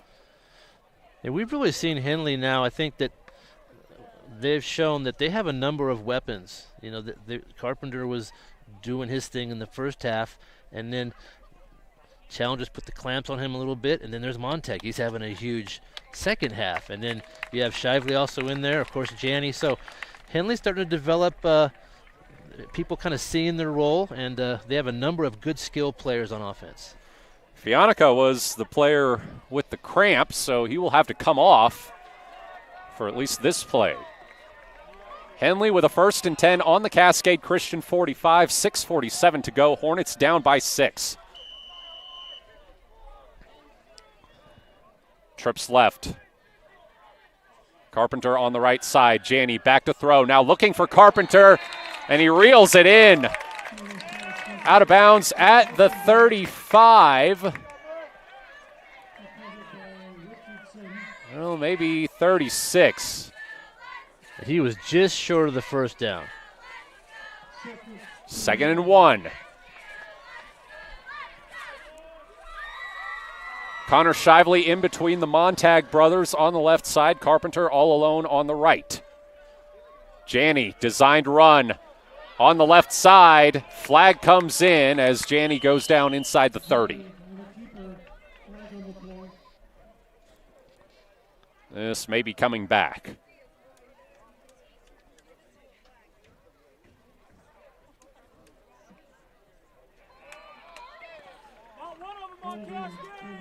It is a holding against holding penalty against Henley.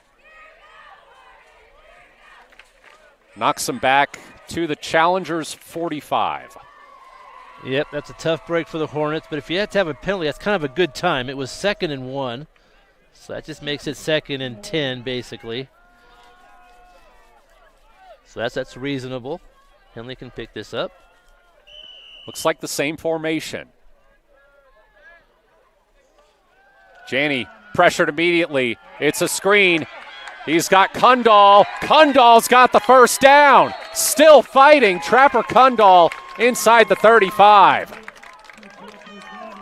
Good hard run. Kundal showing us he's also a weapon. He picks up the first down. 6:15 to go. Clock still running. Fresh set of downs for the Hornets on the Cascade Christian 33. Looks like they keep the same formation. Janney with time, over the middle, caught. Kai Montag bumps off a defender and spins his way to the 10-yard line. The sophomore with a big catch and a tough run after the catch. Henley moving the football. very well here in the fourth quarter. Just under 6 minutes left to go. Hornets trail by 6, but they are in striking range. Keep that same formation. Kundal on the left hip of Janney. Shively in between the Montag brothers on the left side. Carpenter on the right. Janney back to throw. Janney rolls left, feels pressure, just chucks it out of bounds. And that'll bring up 2nd and 10. Really, really good coverage. Janney had nowhere to go with the football. Excellent coverage in the defensive secondary for Cascade Christian on that play.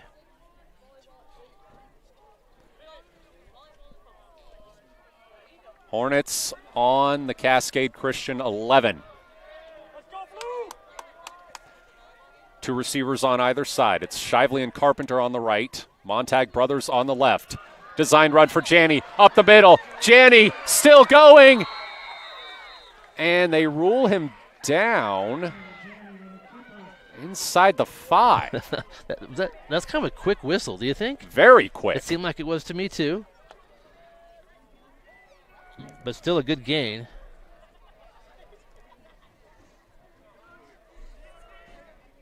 And that brings up a 3rd down. Looks like about 5. Clock running, approaching the 5-minute mark. Now right at the 5-minute mark. Hornets keep the same formation. Janney looking to throw. He's got Kundal on the left side. Kundal, touchdown! Tie game. That was a great play call. Kind of a delayed route into the flat over there. A lot of room. He was wide open. And an easy touchdown for the Hornets. Huge PAT now for Henley. Max Tobiasen going to try to give the Hornets a 1-point lead.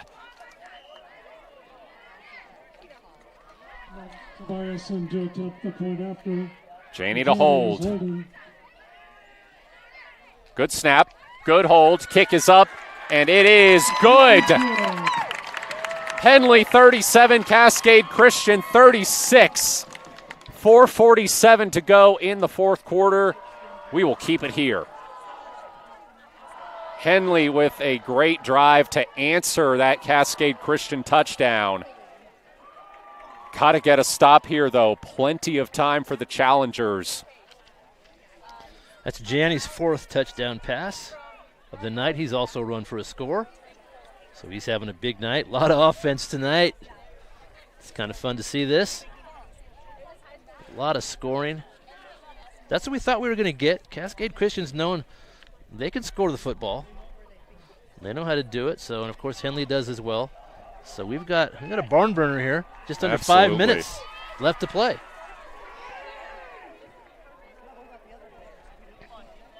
Highest scoring game of the season for Henley. And close to it for Cascade Christian. Tobiasen getting set to kick off.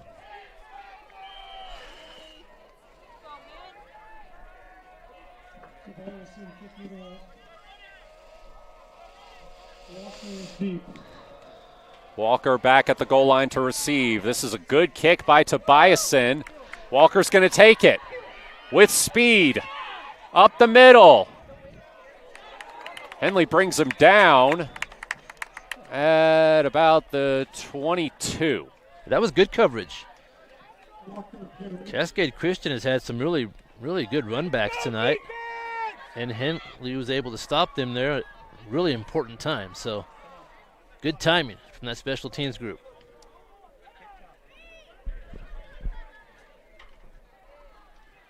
Cascade Christian starting on about their own 23. 4:38 to go. The challengers trail by 1.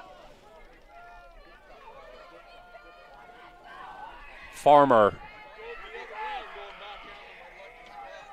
motions a man over, takes the snap. They fake the sweep. Farmer up the middle. Farmer! That could have been a touchdown-saving tackle there by that was Bryson. Montag. Yeah. He got him right by the shoe, the back of the shoe. If he hadn't hung on, that would have been a long touchdown. That moves Cascade Christian up to their own 36. 4 receivers to the left. Farmer, he'll run it right.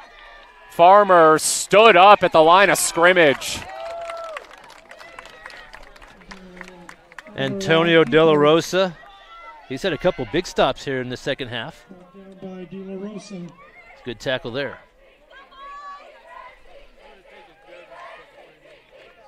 Inside 4 minutes to go. Cascade Christian 2nd and 9 from their 36. 2 receivers on either side. Scaglione motions over from the right to the left. Handoff to Walker. They get him. Nowhere to go for Bryson Walker. Nolan Sieben, another sure-handed tackle. Really good tackle from Nolan once again. And a big 3rd and long now for the Challengers. 3rd and 8. Hornets trying to get the crowd fired up. 3:15 remaining. The stands are vibrating. 2 receivers on either side. Farmer tried to run it but got taken down for a loss. Henley read it the whole way. Yeah, they've really used Farmer as a runner in this second half. And that time Henley was ready for it. 4th down and 8. Cascade Christian has to go for it here. 2:40 remaining. Challengers on their own 37. The clock is running.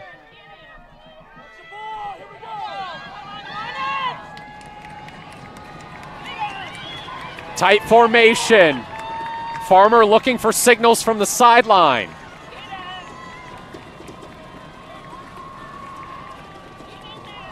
Scaglione motions. They fake the handoff.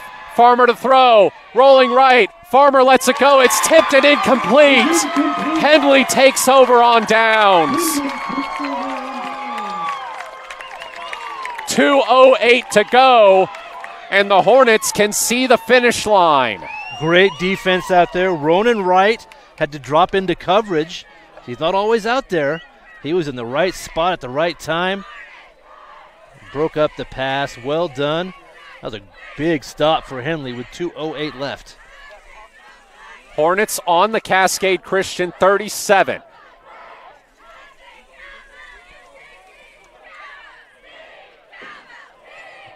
What a huge defensive series there for Henley. They got a couple minutes here. They can pick up a couple first downs. They can hang on to this.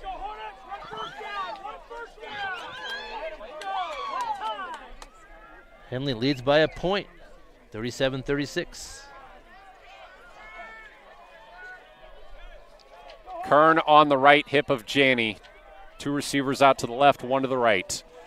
Handoff up the middle. Kern will run it. It's a gain of about 3. And Cascade Christian calls timeout. I believe they have 1 remaining, if I've been keeping track correctly. I think you're right, Matt. And Henley's going to want to call plays here. You don't want to be too conservative because you'd like to pick up the first down and end the game on your terms. You don't want to have to give the ball back to Cascade Christian. So they'll try to call the right play that will get them past that first down marker. That first down marker is almost as good as a touchdown. If you can get past that and run the clock out, you'll win the game. It'll be 2nd down and 8. We mentioned earlier, Henley, number 6 in the 4A computer rankings. Cascade Christian, number 10. Games between teams within 1 classification of each other do count for the computer rankings. Right, that's right. So this could help Henley in terms of playoff seeding if they can hold on for the win here. Janney, handoff to Kundal. He's wrestled down at the line of scrimmage.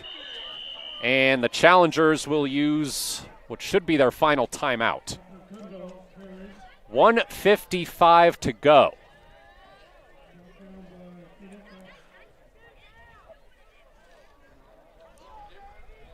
And here's where you call your best play. You just call your best play. You're 3rd and about 8. You desperately want that first down. Hard to imagine you don't put the ball in Joe Janney's hands here. I have a feeling he'll be a part of it. I think you're right.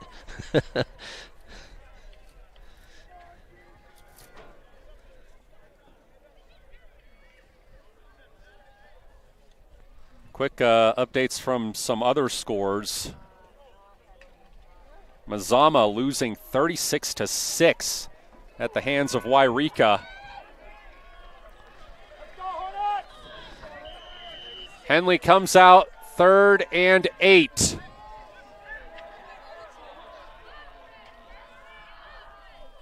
Janney fakes the handoff, runs it himself. He's got the first down and more, sliding down inside the 20.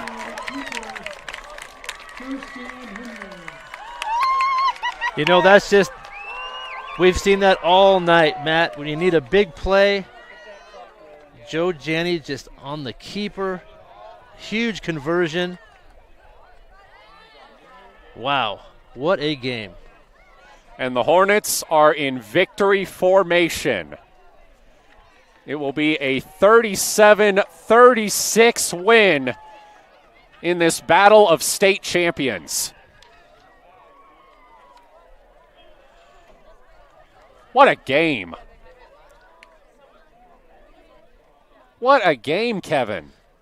Just a little bit of everything. The aggressive play by both teams was something we haven't seen in a long time. I mean, just 4th down after 4th down. And both teams were successful on most of those 4th downs. They made almost all of them, only a couple times. Henley ended up getting a few more stops on 4th down. I think that helped them win this game. Inside 50 seconds to go, I believe. One knee should be all the Hornets need from here. Matt Green not feeling the need to add an extra touchdown. No, I think he's happy with the score the way it is. 30 seconds to go. Janney takes a knee, and that will do it. Henley, 37. Cascade Christian, 36. And an early contender for Game of the Year. What a super game. We saw a little bit of everything. Good defenses. You know, the score was high, but doesn't mean the defenses didn't play well. There were key stops at certain times. It kind of changed the momentum multiple times. A lot of lead changes. It's just a really fun game to watch. And Henley moving to 3-1 after the first 4 games on their schedule. Coach Green's got to be very happy with that. Absolutely. And we've talked about what a gauntlet that was to go 3-1. Sets Henley up really well for league play and for the playoffs. Because this is the level of competition that you're going to start facing once you get deep into the postseason. Right. And what I was really happy with tonight is to see how the team has developed. We saw a lot of players come into their own tonight. Trapper Kundal, for example, the Montags. You know, and then you put Carpenter, who we've seen before. You got a lot of weapons on offense. And so that defense plays very well. The offense coming to its own just in time for league next week. We will break this game down after a break. We definitely need some time to get all of our numbers in order. Matt Bowling here alongside Kevin Petrik. You're listening to Henley Football on 104.3 and 960 Sports and watching on mybasin.com.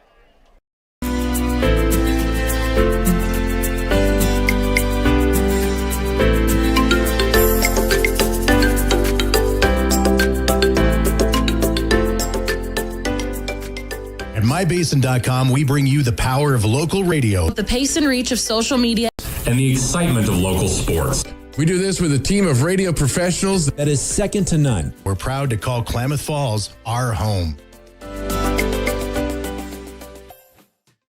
Comfortable and not corporate. At Clown Falls Subaru, we built our business on that simple promise. Well, that and some of the best people you're ever going to meet. Hi, I'm Rob Cedar, General Manager at Clown Falls Subaru. Our 62 employees make it easy for us to live up to our comfortable, not corporate philosophy. Friendly faces, easy answers, straight talk, fairness, and exceptional service. These are the things you expect. These are the things that all of our people deliver. Our management team, sales pros, certified service and body shop techs, lot attendants, and detail experts are all 100% focused on you, local people putting their friends and neighbors first. At Clown Falls Subaru, that's the only way we do business. It's comfortable, not corporate. Our team members also spend hundreds of hours each year supporting local charities and events through the Subaru Love Promise. That's the kind of people they are. We're very proud of them.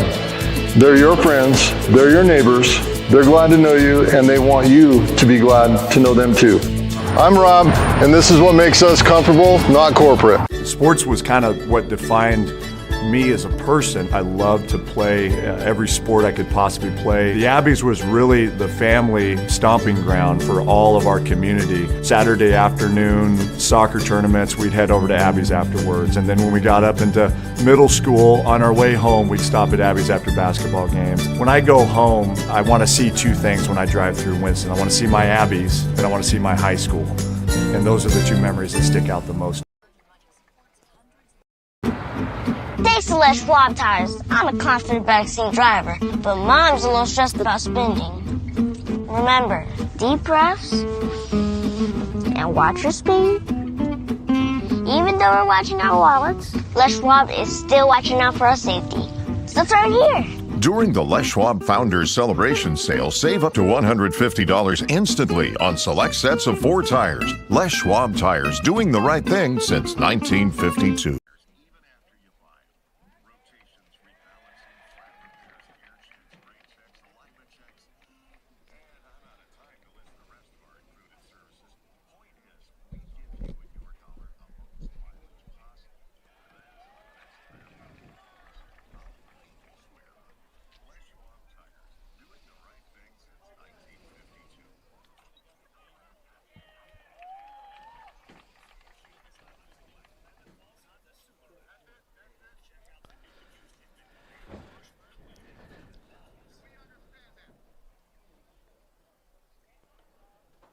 Henley 37, Cascade Christian 36.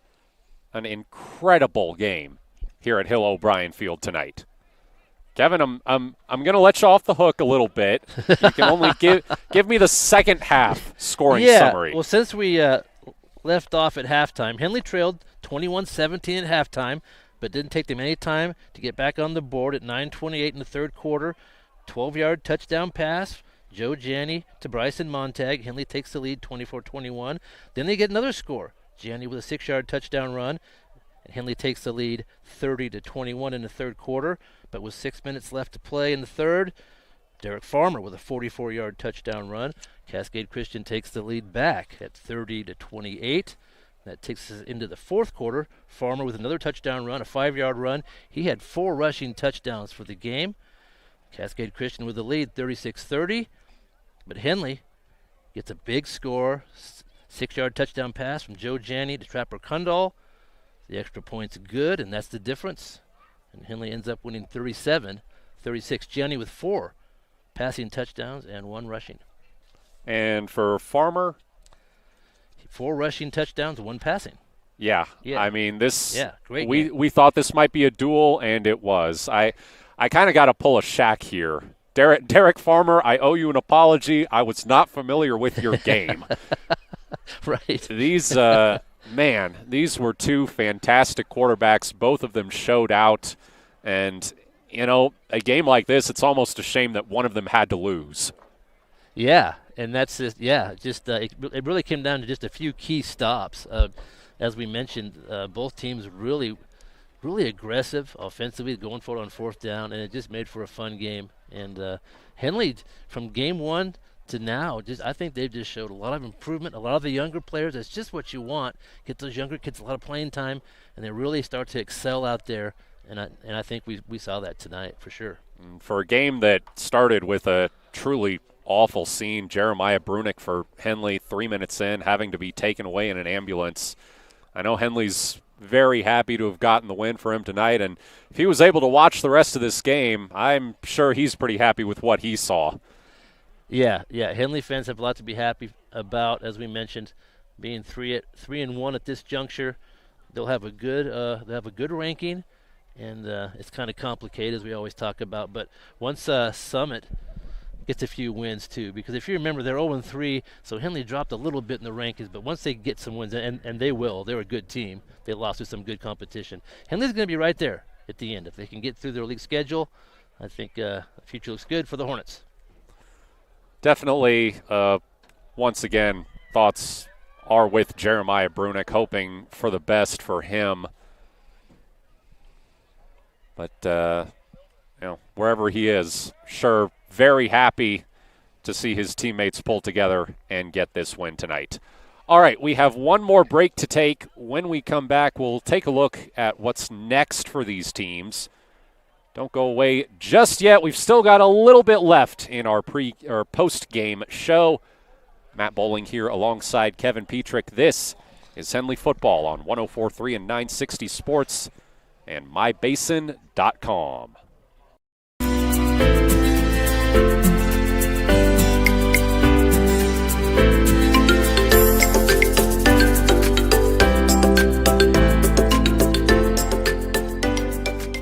At mybasin.com, we bring you the power of local radio, The pace and reach of social media, and the excitement of local sports. We do this with a team of radio professionals that is second to none. We're proud to call Klamath Falls our home. Comfortable and not corporate. At Klamath Falls Subaru, we built our business on that simple promise. Well, that and some of the best people you're ever going to meet. Hi, I'm Rob Cedar, General Manager at Klamath Falls Subaru. Our 62 employees make it easy for us to live up to our comfortable, not corporate philosophy. Friendly faces, easy answers, straight talk, fairness, and exceptional service. These are the things you expect. These are the things that all of our people deliver. Our management team, sales pros, certified service and body shop techs, lot attendants, and detail experts are all 100% focused on you. Local people putting their friends and neighbors first. At Klamath Falls Subaru, that's the only way we do business. It's comfortable, not corporate. Our team members also spend hundreds of hours each year supporting local charities and events through the Subaru Love Promise. That's the kind of people they are. We're very proud of them. They're your friends, they're your neighbors, they're glad to know you, and they want you to be glad to know them too. I'm Rob, and this is what makes us comfortable, not corporate. Sports was kind of what defined me as a person. I loved to play every sport I could possibly play. The Abbeys was really the family stomping ground for all of our community. Saturday afternoon soccer tournaments, we'd head over to Abbeys afterwards. And then when we got up into middle school, on our way home, we'd stop at Abbeys after basketball games. When I go home, I want to see two things when I drive through Winston. I want to see my Abbeys, and I want to see my high school. And those are the two memories that stick out the most. Introducing Smith Bates Marcom Solutions, your trusted partner in marketing and communication. We specialize in crafting compelling campaigns, eye-catching graphics, and impactful branding materials. Smith Bates is like working with dependable friends. They always help us build our professional image. Through the innovative strategies the team at Smith Bates suggested, we've been able to give the brand at Calor the boost that it desperately needed. Unlock your potential with Smith Bates Marcom Solutions. Sports was kind of what defined me as a person. I loved to play every sport I could possibly play. The Abbeys was really the family stomping ground for all of our community. Saturday afternoon soccer tournaments, we'd head over to Abbeys afterwards. And then when we got up into middle school, on our way home, we'd stop at Abbeys after basketball games. When I go home, I want to see two things when I drive through Winston. I want to see my Abbeys, and I want to see my high school. And those are the two memories that stick out the most.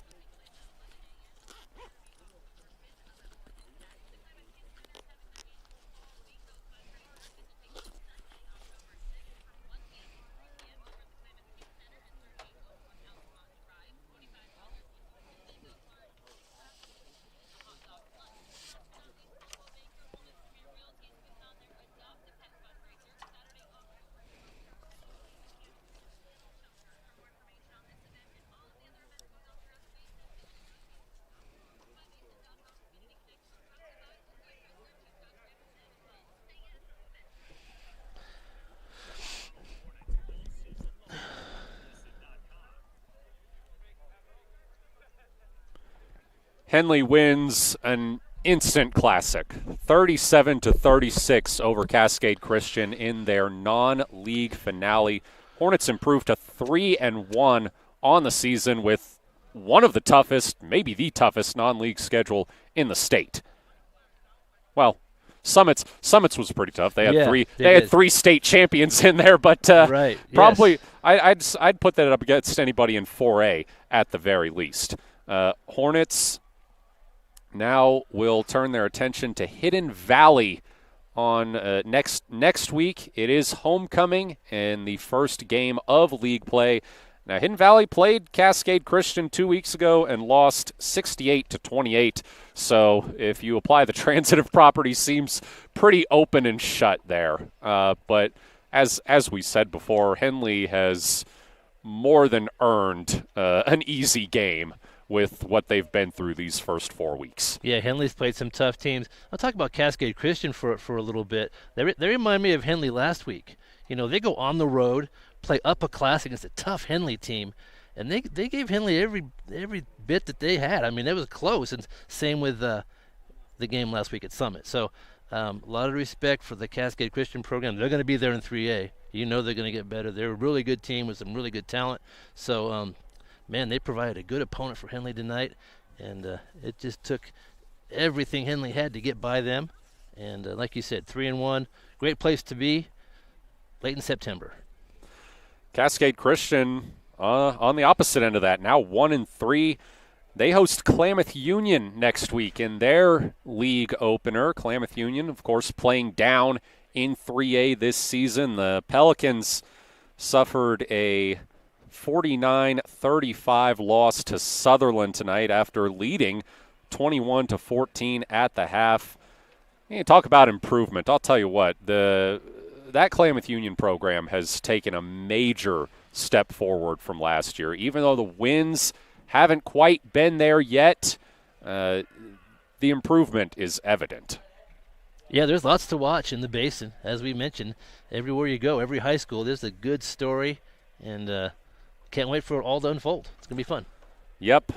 In a way, a new season begins next week with league play, and we will be there. We will be there all the way through, hopefully, till the end of November.